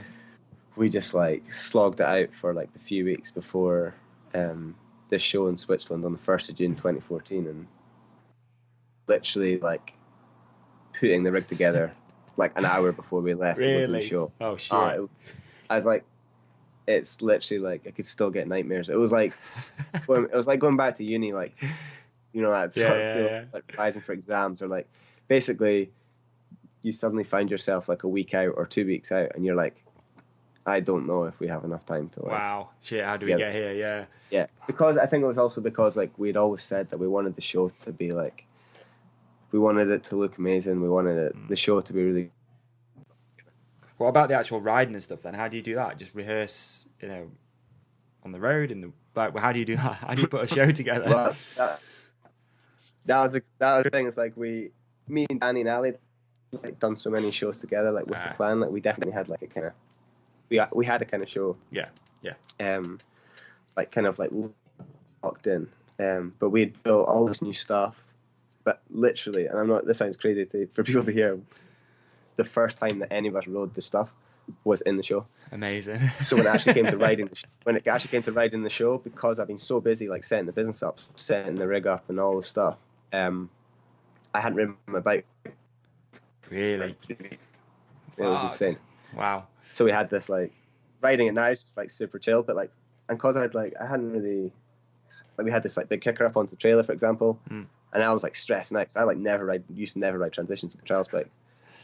And we like we hadn't built like shit. The only way of like getting onto this trailer is using like a 4-foot kicker, and it's like we hadn't like built anything around the trailer. So I was like, and I was the first person to hit it in the show, and I was like, okay, I'll just cycle at it as fast as I can. So desperate not to like fall back off the back. Yeah. I just went so fast and nearly overshot like the whole trailer. Like it would have been disgusting, and it would be just like after putting that together for so long. Yeah. I came so close to like literally like falling off this 10-foot trailer onto the concrete. Jeez. I like literally managed to like put my foot down and just like scramble. I had to like go back down and ride it after that. But once you like hit it once and know how fast you gotta go, it's fine. Yeah. But yeah, it was like such a last minute thing just to get it all together. But it's such a stress. But Yeah. to actually once I actually did it and to see how stoked everyone was on it was pretty cool. It's And been- just kind of slowly. It's been cool to see it grow as well, dude. So how many shows do you average and try to do each year now? It just varies loads. Like, it was always, from the outset, we always wanted to do, we always knew we were not going to do the same amount of shows that we did with, say, the Clan back in the day. Like, we'd do up to like 60 to 70 like dates with the Clan a year. You combine that with the traveling, it's just crazy. But it's just varied a little bit. We'd maybe do like 10 to 15 events like per year. Okay. We'd drop in home, maybe do like 2 or 3 days at each of those events, and then you'd maybe do 2 or 3 shows within each of those days. So yeah. you still end up doing like quite a lot of shows, but we've generally been focusing on bigger events. Like, it's really cool we've done like Eurobike every year. We've done Sea Otter for the last few years. We've done Fort William for a few years. So it's like those are the sort of big events that we really like to be at. That's where our sponsors see us at as well. So it's been more a case of like focusing on some of these sort of bigger events. So it's really cool because no matter where we are, it's like I don't think we've ever, apart from one time I think we did Red Bull Air Race and we had to compete with the back flipping Chinook helicopter. Oh Jesus! That was like, I think that's the only time we've actually ever done a show that not in front of like a massive crowd. Really? So it's always been cool. Yeah, like everyone seems to. It's like, I'm gonna say it's like for us, but it's just because we end up doing shows at these events. There are loads of people, so yeah. I guess it's generally a captive audience. Just Is like it? blast. What's that? No, go on. It's all right. Nah, we just blast the tune so loud and like do at least pretty interesting stuff on bikes that people are usually at least intrigued to come watch it. Is there like a show that stands out which didn't go to plan? Don't know. It's like usually been pretty good. Like I said, we were talking about earlier about doing the shows this weekend in Fort William. Trials is quite a good one in that like it's pretty robust against like the weather elements. There's not too much it can kind of like can kind of stop us doing the show. Okay. Like people are always like, surely you can't do it in the wet or whatever, but we're kind of lucky that we've kind of grip taped everything and we can pretty much churn out the full show in the wet. So there was a show we did, maybe the second ever show we ever did, in an event called Belgium Festival, which is up near Inverness where I'm from. Okay. And with Danny only being like a couple hours away from there, it was definitely like a kind of like homecoming show for us. So we're obviously like pretty stressed kind of to go up there. It was kind of the first time like our friends and family were seeing the show, but it was like literally like rain like you've never seen it. Like really? insane rain. Like it was on grass as well. And we just kind of assumed that like we'd still do the show, but like pretty much nobody's gonna watch it because the rain was like that bad. But it was so cool to just see, like, I don't know, maybe still like 1,000 people or something just crammed around the rig. Right. Absolutely like piss wet through, like still just losing their minds. Like, Sick. I think alcohol definitely helps for some of the older members.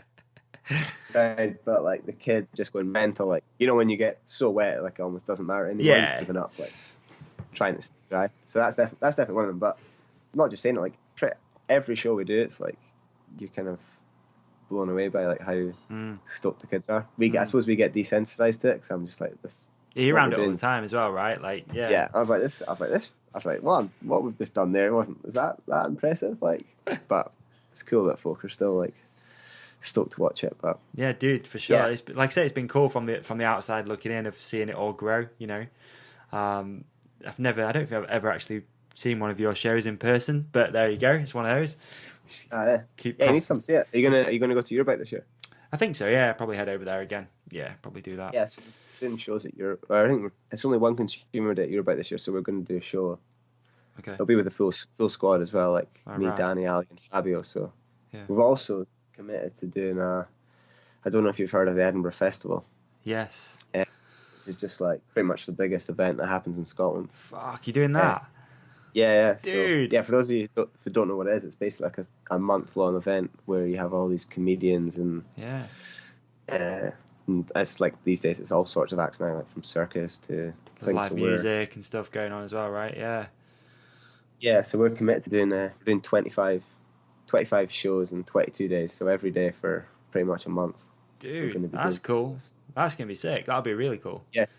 So we're gonna try and come up with like a whole new show. Like it's our usual shows, like maybe 30 to 40 minutes long, but this one is going to be like an hour or something, so we have to really sort of step up and so we're going to get a couple of BMX riders in it as well, so should be cool. Well, if you ever need anyone to show people how you don't do it, then you know I am, dude. Like I'm right here, ready to go. Yeah, well, if you're in Edinburgh at the time, just brace up. Let me know. We'll get you some tickets and we'll involve you in the show. Involve you in the show somehow. That'd be hilarious. Let's do it. Sounds like a plan. Definitely. One thing I wanted to really ask you about actually was, you're obviously exceptionally good on a bike. How have you got to that level? Are you like mindful of how much time and effort you've put into that? Because it doesn't just happen. Like it's not. There's an element. I feel like there's an element of natural talent, but there's also an element of just hard ass work and grind and graft. Yeah, I don't know. I guess what you say, it's like it's not really mindful because, whilst it doesn't just happen, I suppose it's just a culmination of just. I don't even want to say work because it doesn't even feel like work. Over the years of just like putting in the hours doing it. Yeah. And I guess just because it is so fun, it's like it's not something you really ever think about too much. Yeah. Right, sometimes you might be like, sometimes you might be like I've been super busy this week. Like I've not been riding. I should really go out. Or I guess that's not really a good way of looking at it. But even just in terms of like keeping fit. But yeah, I don't know where I kind of like. I think I sort of sit somewhere in between this with the argument of like natural talent and hard work. Okay. Like I definitely think natural talent goes a long way. But I read a book called Bounce, which I'm sure a lot of people have heard of. I've not heard of it. Matthew. Right. His theory is basically how he just doesn't really think talent exists, and it's all about just how much time you put into something. And sometimes when you think somebody's talented, it's all like that 10,000 hour. Yeah, I was gonna say it's like 10,000 analogy. Yeah, 10,000 hours rule. So he's quite an extreme case, and I definitely think there's a bit of both. His argument is basically that these like wonder kids aren't actually necessarily so much that they're talented. It's just that they've had circumstances that they've done their 10,000 hours by the time they're like 7. Dude, there's probably I think there is an element of that. I think there's, and the other side of that though as well is you often find that a child of someone who's been really good at something is really good at something. Does that make sense? It's like a lot of kids that have got the same last name as someone who is really good in whatever sport. But and I guess it's like it's kind of, I don't know whether it was in that book or it was another book I read. It was like, I think it was another book called Outliers by Malcolm Gladwell. Oh right, and I've not read that. And it's like, it's almost like success breeds success. So if you just have that little bit of success when you're a kid, you're then more likely for your parents to maybe like take notice of it and be like, oh, like he's really good, so we're going to give him additional support, or we're going to take him and get coaching. Yeah. Or maybe the coach will want to invest more time in them, and it means like what could actually be like a really small like advantage over somebody else in your school or something could then just gets bigger and bigger because you just end up spending more and more time in it, because if you're good at something, you're more likely to continue to do it. Yeah, for sure. I guess I kind of like bad for like not being very good at being bad at things, if you know what I mean. Yeah, I understand. I think that's kind of why I've like always like taken I'm really like stoked on riding like my big mountain bike at the moment, but it took me a while to like really get into it because I'm like, I can either go and like ride with a group of folk and be like really bad on my mountain bike, or with my trials bike. Yeah, like best in the world. Like, on, so it's like, do I want to be like good at doing something? Like, so it just basically means you just keep riding your trials bike and you get better at your trials bike, and then you get worse in your mountain bike. But it's kind of like, I don't know. I guess it's just, I think it's just an element of like just motivation, I suppose. And then I think as well, there's especially with yourself and you guys, there's an element of that, like they say, don't they, you're the average of the 5 people you surround yourself with, and if you're surrounding yourself with 3 of, or whatever, the best mountain bike riders in the world, plus other really cool people in your flat, and you've got that like creative environment, you're all gonna excel pretty quickly. Probably got a good advantage over anyone else. Yeah, for sure. Like I definitely feel like riding with Danny and Ali, especially when I was first getting into like doing more street trial stuff.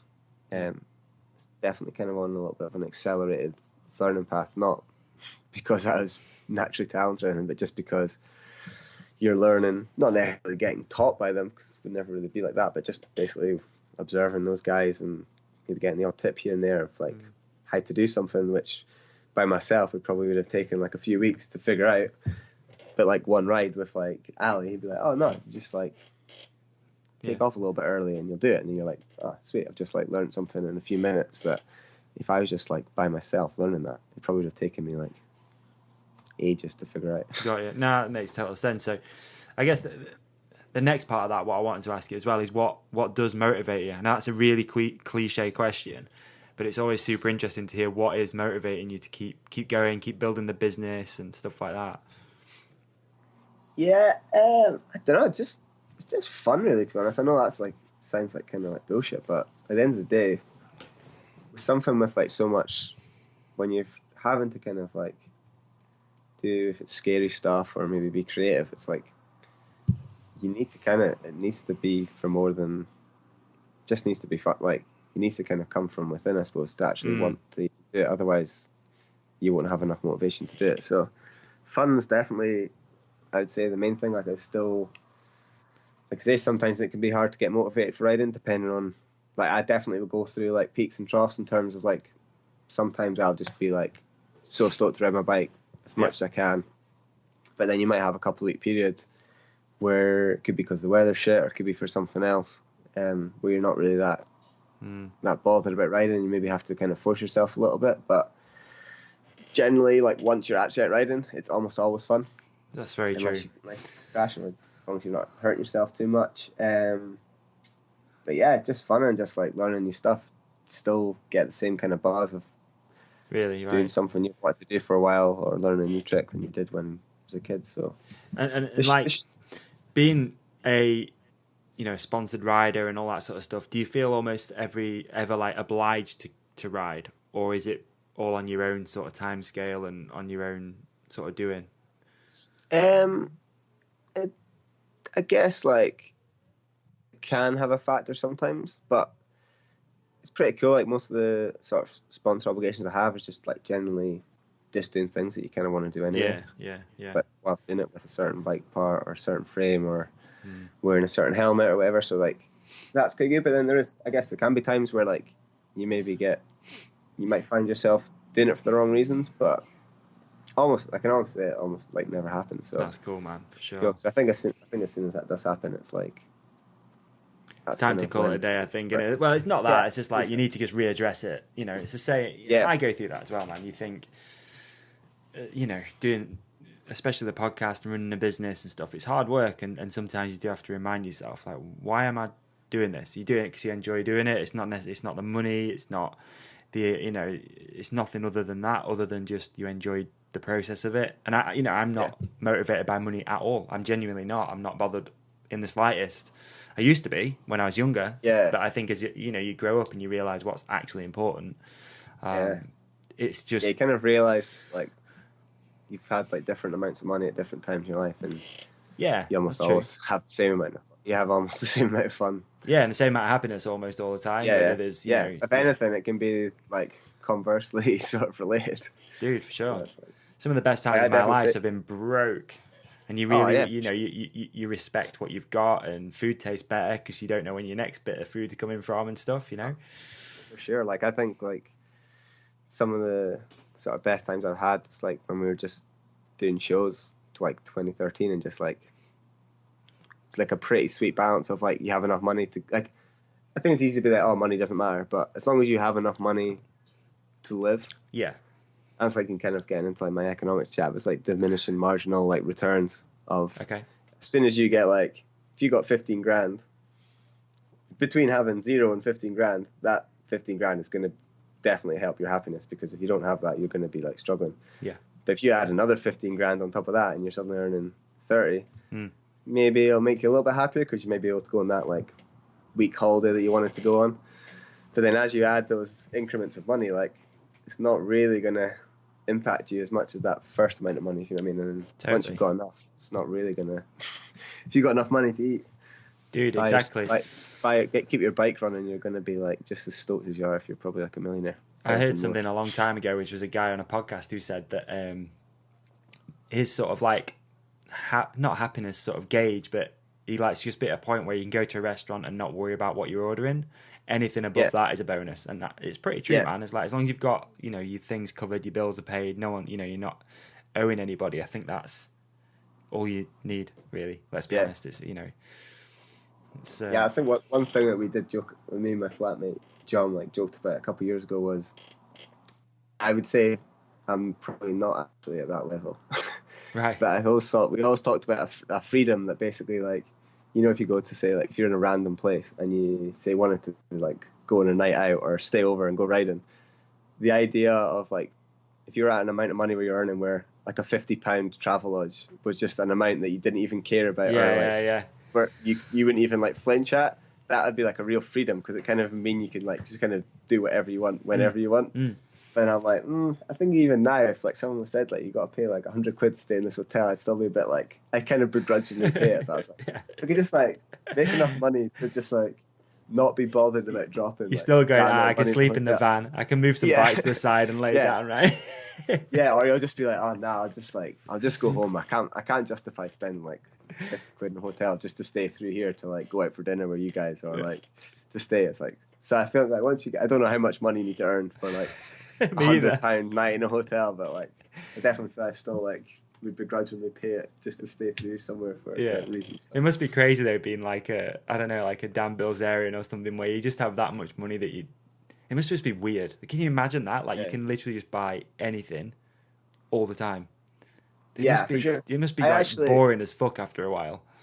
I actually randomly saw something about Dan Bilzerian.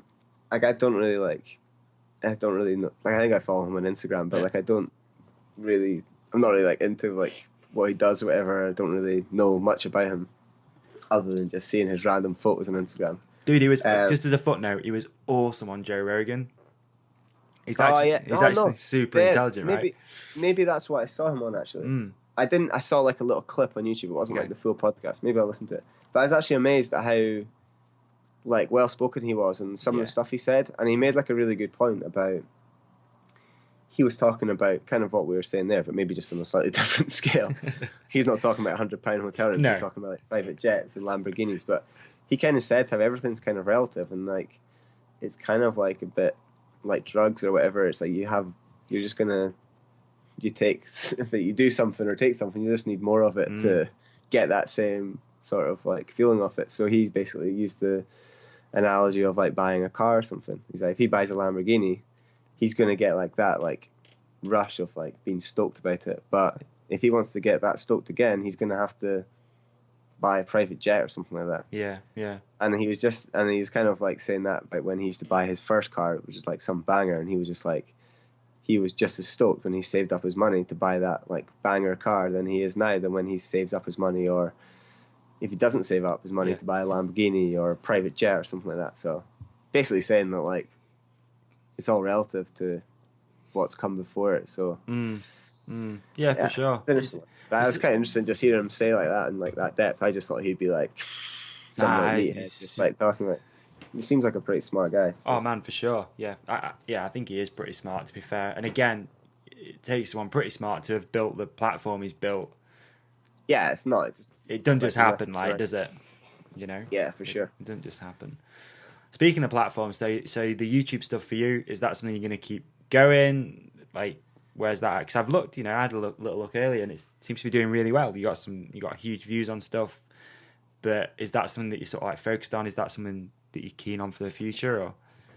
Yeah, I think I would like to do stuff like, it's obviously like a bit of a balance between doing like like proper web edits where you maybe put like a few weeks or even longer into like making like a 4-minute writing edit, and it's quite a difficult one to to kind of to sort of justify doing, like in terms like whether it's for sponsors or. Yeah. I know, again, not to get wrapped up with views, but like you can kind of spend all that time doing like a video like that, and it literally you have to pay a filmer, you have to like maybe go somewhere, and it's cool. I do think it's cool that people still are, like I did a video in Australia, I put out last year, and it was cool to see how many people were like still stoked to see like a proper web edit. Yeah. So I think I'll just continue to do. I'd like to make like another video like that this year. Okay. Which will kind of have a fair bit of work put into it, like over the month, like the sort of next few months. But again, yeah, I just find it difficult with YouTube in that like you really need to just kind of commit to it or not. Like between like the shows, things going on, and like some of the business stuff, like I have going on with like doing this show at the festival. Okay. It's really difficult to basically find time, especially when you think of like I've pretty much edited, other than like the web edit I did in Australia, all the other videos I'd edit myself. Okay. It's just kind of hard to find the time. Time consuming, man, bro. Like, do that. Yeah. Crazy time consuming. It'd be cool to get back to like at least a video a week, I think. But yeah, I guess once the momentum goes, it's cool it's easy to kind of keep going. It's just kind of like kickstart that. Yeah. I did quite a few how-to videos, which were fun. I was just gonna ask you about that as well. I've seen those like pop up on Pink Bike and stuff quite a bit. Yeah, so it's cool to do those. Yeah. I actually shot all those in like quite a short period of time, and then we just like put them out in stages. Okay. So that was kind of cool. That's like something I'd always talked about doing with like drop and roll like ages ago, but then I guess everyone's kind of doing their own thing, so it was something I just kind of wanted to do. Ali's been doing a few of them himself as well, which is pretty cool. So yeah, it's cool to do those. It's cool to like do some videos that people actually like, something they've always all in the comments of all like the YouTube videos I've ever done. I was just like, got to do some how-tos. When are you going to do the tutorial? Right. Want to learn back jump, want to learn back hop, want to learn bunny hop. So yeah, so it's cool providing like a bit of an asset as well, which is really cool, right? Like for the young guns or whatever. Yeah, it's really cool to see, like, obviously you don't want to get too wrapped up in views, but it's cool to see like people want to see them and people watch them. So I'd maybe like to do some more of those type of videos, but again, it's just schedules and stuff are just so difficult to. It's usually like the first thing to disappear. Right. Yeah. Like when you get busy to try and like get and do videos and stuff, especially when you want to film them with other people as well. Like Al, it's like been really impressed with the way Ali's managed to like stay motivated to do videos when it's quite often just himself riding in Glasgow or something. Yeah. Like that's something I find it really, really hard to do. Is to, he's like, a driven dude for sure. Like, myself. Yeah, for sure. Like they've done, I think he's done like a weekly video for the last like 2 years or something. So yeah. No, he's killing it. It's good to see. Really good to see it. Honestly, like the most genuine, nicest guy as well. I've thoroughly enjoyed getting to know Ali over the last sort of, I guess, maybe just over a year. I think he first came on the podcast when we at Malvern's, and we sat in his camper and just chilled there. Yeah, you did it in person with Ali, right?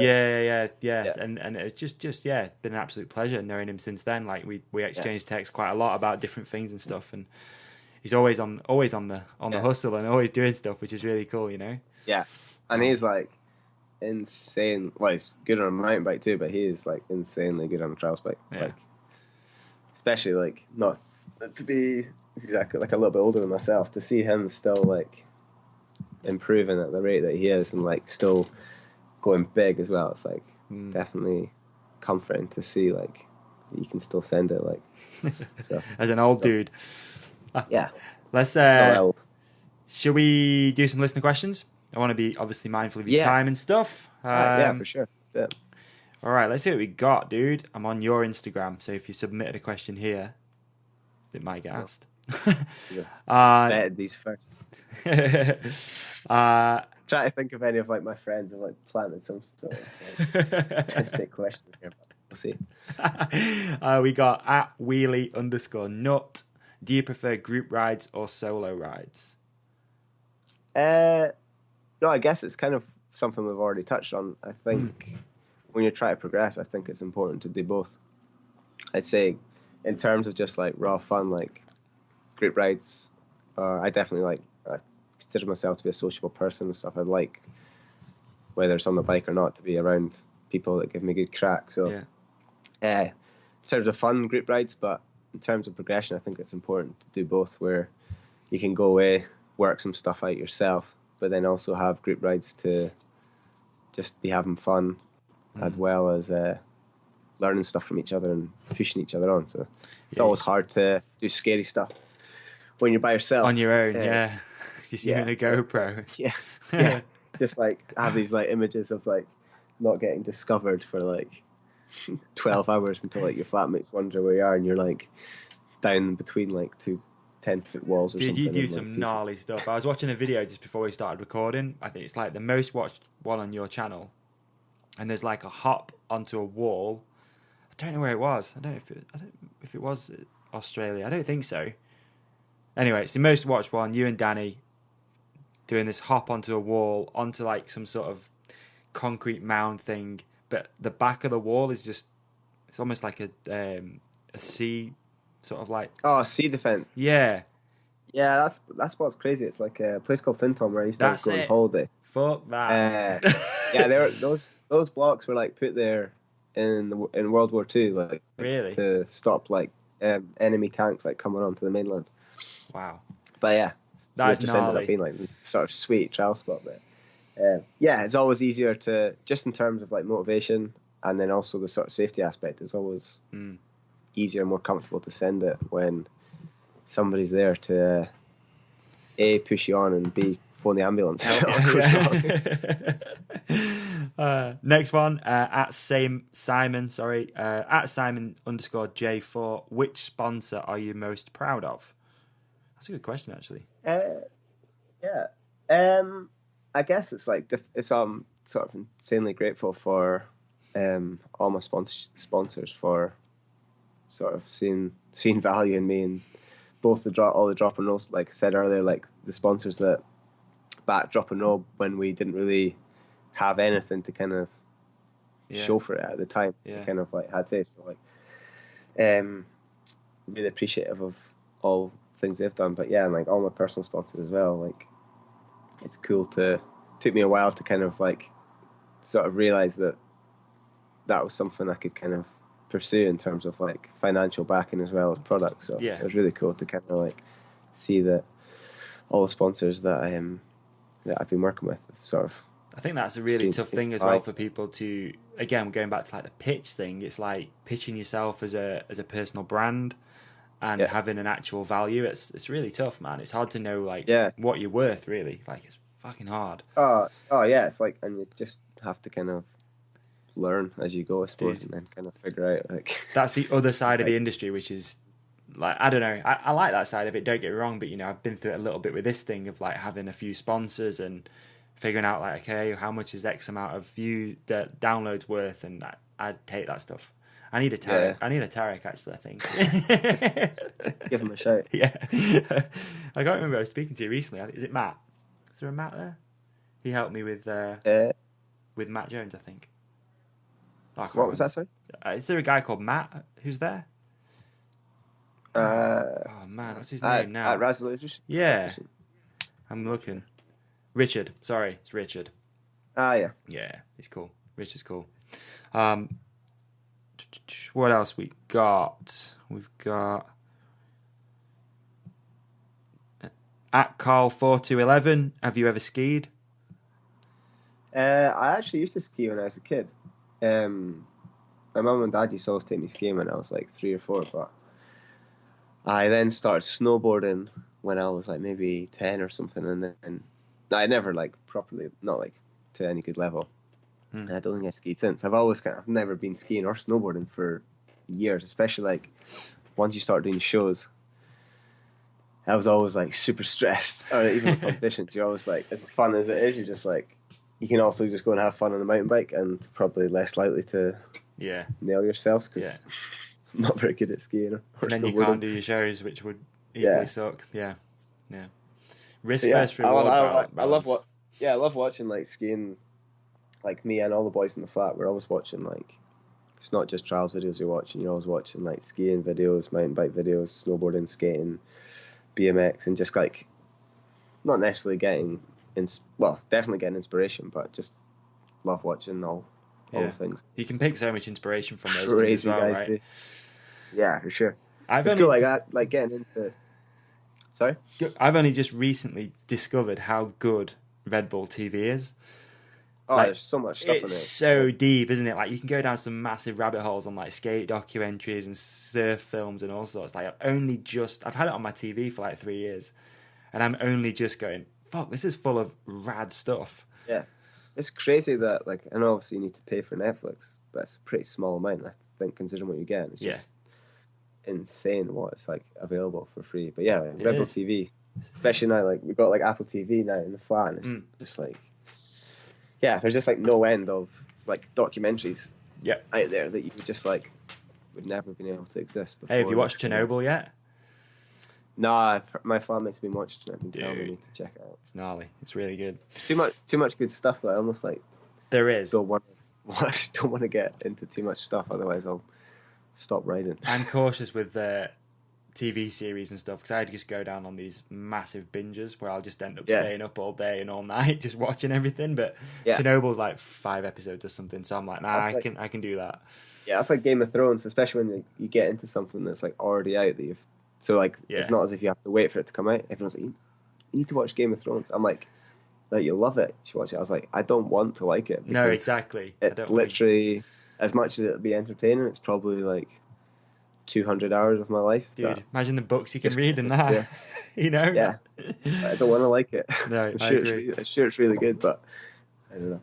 It just means you have to just not be in the conversations when people are talking about it because you have no clue. But it doesn't matter. This is a good question. At Forbiola, is there any countries in the world you have yet to ride? I think this is one of my old friends actually. Oh really? Yeah, because I think he. It's got to be Scotland. Used to be hang out with him, and he's like one of my flatmate John's best friends, and we were all good pals. And he's recently moved to New Zealand. He's a BMXer. I was just going to say, I hear New Zealand is nae bad, which is definitely a Scottish thing. Yeah, there you go. Yeah, we've obviously been to some pretty cool locations with Drop and Roll. We've done shows in how many continents? Like you've been in Europe, Africa, America, and we've done quite a few in Asia as well. So I've been to Australia, for obviously to make that video, and I've been to Australia before that, but I've never actually been to New Zealand. So cool. It's somewhere where we've talked about doing.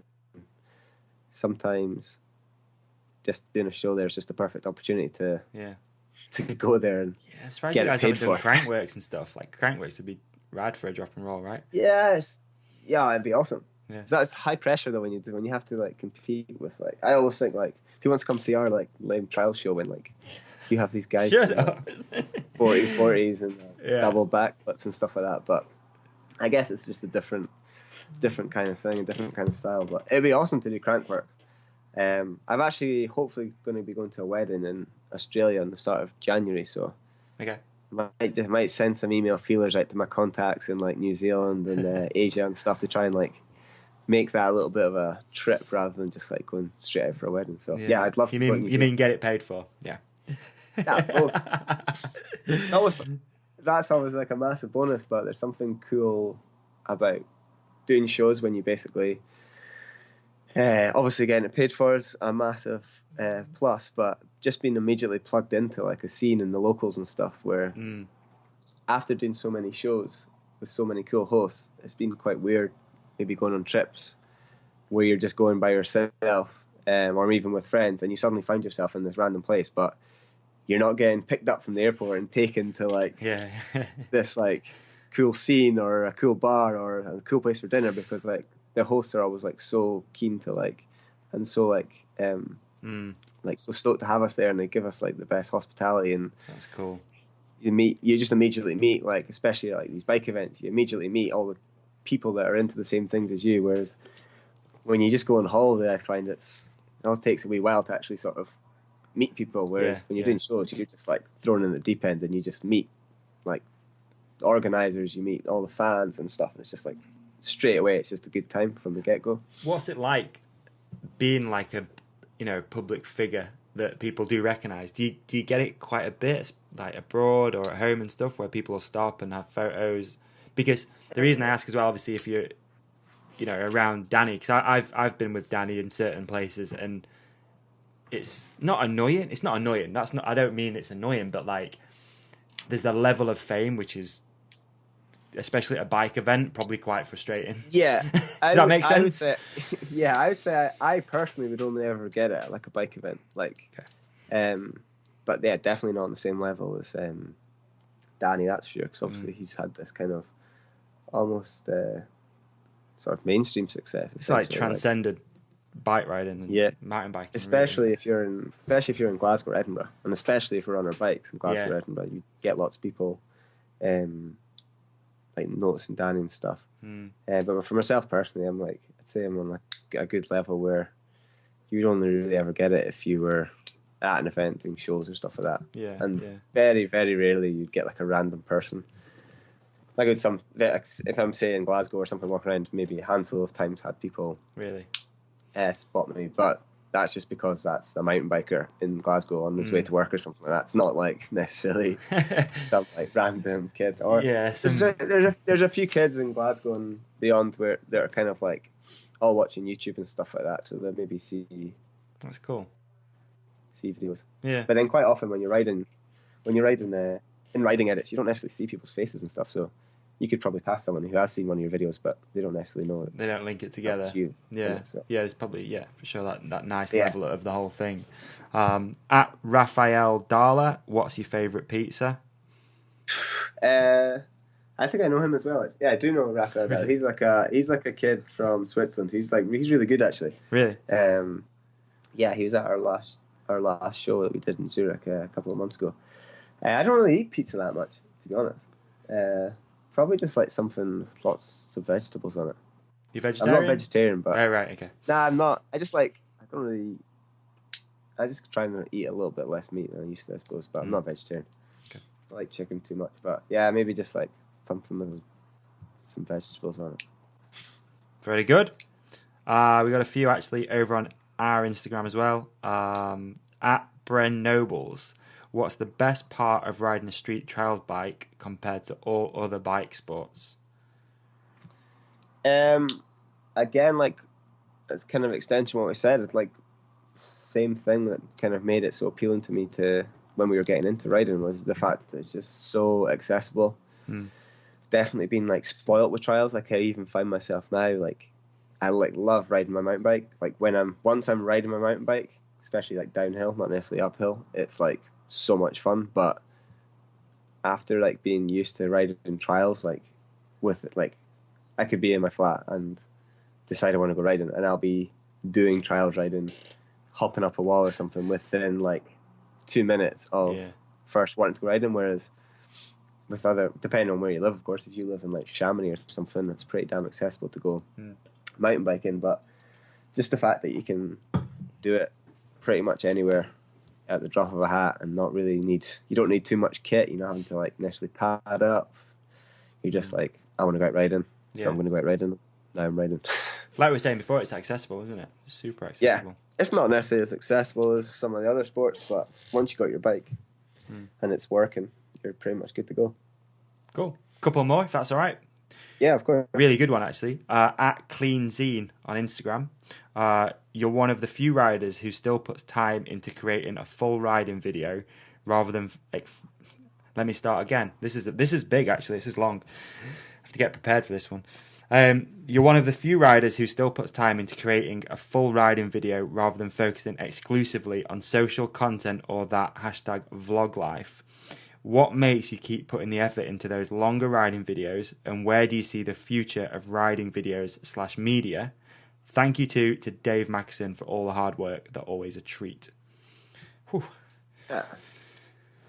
That is a really good question. It is. I guess I would just say I'm not like all about the vlogs, and I'm not all like about the edits. Like, you know how you quite often get like diehard guys who like hate on vlogs. I don't think the vloggers hate on people who are making like full length edits as much, but I have nothing against the whole YouTube vlogging thing. Right. But at the same time, I love watching web edits. Like I'll watch vlogs and I'll watch edits, and I like to make vlogs. I like to make edits as well. Yeah. I just think there's place for both. Like, I can totally see why certain people would get frustrated, where, especially in say like BMX, when someone's maybe like putting in like some serious time, effort, and risk into making like a 4-minute web part that'll maybe get like 50k views, and then some other like sort of vlogger can put a video together where he's like filmed like a homeless guy like sort of like stealing his bike or something, will get like 1 million. I can totally understand like the frustration of that, but at the same time that's the way it is. So I just think it's cool to see a polished video of that's the best riding that rider's doing that year. But at the same time, I don't think there's anything wrong with people making these like longer forms raw videos that kind of gives kids or any fans like an insight to what they're getting up to. So yeah, I'm just like, I'd just like mix to it up, like just keep it sure, fresh. yeah, it's cool. It's nice that you can like make a video like in a day and people be into watching it, and just because people maybe don't view like the web edits as much or relative to how much time you put in it, doesn't necessarily mean not to do it. So I think what's cool as well is that if you can just almost let it come to you rather than hunting like content, if that makes sense, because that's one of the things that you notice with like the clickbaity titles and all that shit. It's like if you have the idea and you think it's right, make it, rather than just being like, I need to do a video, what dumb shit can I do to get, like you just said, like 50,000 views or whatever it is. I've watched some interesting videos about like the future of YouTube and creators and stuff, and it's almost like it's a shame that that's what it's come to, and it's kind of a vicious circle, because you're like, you start with like, all right, okay, I'm not going to do clickbait, but then you like make a video, and like you say, it's not all about views and stuff, but if you're someone who's making YouTube videos and you want to maybe make a living of it and be able to focus full time on making that content, because it does take time, you maybe suddenly do a clickbait title, and then you're like, oh, it's just got 100,000 views. Yeah, and then you're just like, it's very hard to then be like, oh, I'm not going to do like a more clickbait title, because if I don't do it, somebody else is going to do it. So it's like, it's a shame that that's the way it's gone down. And I do think like most of the people doing clickbaity sort of thumbnails and titles, I'm not against, like, I don't blame them at all, because that's what you got to do. Because if they don't do it, somebody else will do it, and like, it's just a difficult one, I suppose, and it's just a shame that that's where it's come to. But at the same time, you're just like, sometimes you just have to accept that that's the way it is, I suppose. That's it. And, in short answer to the question, I think there's a place for both, and like I'd like to continue to produce both types of those videos, and hopefully people, whether it's the same people that watch both or different people, as long as with the riding edit especially as long as you just put something up that you're stoked on, and then anything else is just a bonus. If people like enjoy watching it, it's cool. So. Last one, it's a banger from Unite Components. Snog, marry, avoid your housemates. So we'll go oh my god, Ricky, Danny, and Ali. Well, it's basically, it's not going to be snog or marry, so it'll just have to be avoid to all of them. Especially at the moment, I've just spent 3 days in Fort William in the rain with them, so oh man, definitely I'll avoid them all for at least the next 2 days. Amazing, dude. Well, again, massive thanks for sitting down. A couple of hours chat. Yeah, nice thanks for having me. And sorry mate. we've taken so long to finally sort it out. It's totally fine. Good to do it. If anyone doesn't, like, where can they follow you? If there's anything you've got coming up you want to promote or anything like that, like, fire away. Just probably my most active platform at the moment is probably Instagram, so just like at Duncan Shaw, at DUNCSHAW, and YouTube would be the same, just DUNCSHAW. Just gonna be hopefully some new stuff coming out there soon, so be stoked if you follow me, but no pressure either way. Didn't really advertise it very well. I'm like, I make YouTube videos sometimes like that. I think it's rad. Awesome. I definitely want to do more stuff in there. So cool. It's cool. I think that's good because you never know what's coming, right? Yeah, of course. It's a mystery social media account. You never know what's going to drop. That's how it should be. Super sporadic. Sick. All right, dude. Let's go. I'm gonna go eat. And Nice one. again, thanks for doing this. I really appreciate you taking the time out. And hopefully we'll see you soon. Might be part of a show in Edinburgh as well, which could be a Yeah. rad. No worries. Been a pleasure. Cheers, man. See you, bro. Take care. Thank you very much. Bye-bye. Once again, podcast family, thank you for listening to this episode. If you did enjoy it, please head over right now to iTunes, leave a review. You might be in with a chance of winning a pair of Sax underwear, and also just share it with your friends on Instagram or Facebook or wherever you go to via social medias. Don't forget to please check out our show sponsors, hookitproducts.co.uk, where you can find the new Red Bull Spect eyewear range, along with Sax underwear, and if you can find it in your no doubt beautiful hearts to donate a little bit of money to the RNLI through our Just Giving page, there's a link in the show description for that. And the last but not least, if you did enjoy listening to Duncan's stories and experiences, shoot him a quick message, let him know you listened. It goes a hell of a long way. And that's it, people. We'll be back loud and proud, new podcast thing, what would you call it, series, etc. Coming in hard. Let's enjoy the rest of Zeb. Peace. Start to inch a little closer. I don't nobody move. He's within reach. A little doesn't know it's about to go down. Push it too far, you're a bloodthirsty hound.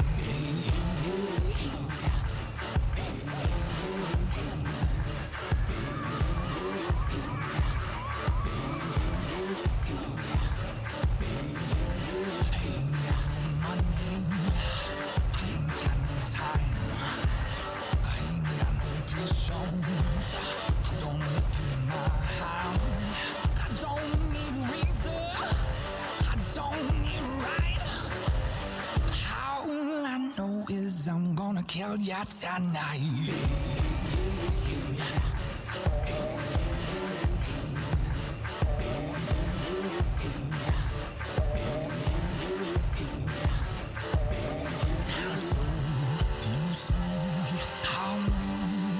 Sweat on his forehead form. You gonna live so regret setting foot in this young place. Now you're rapping and tell all around us oh face.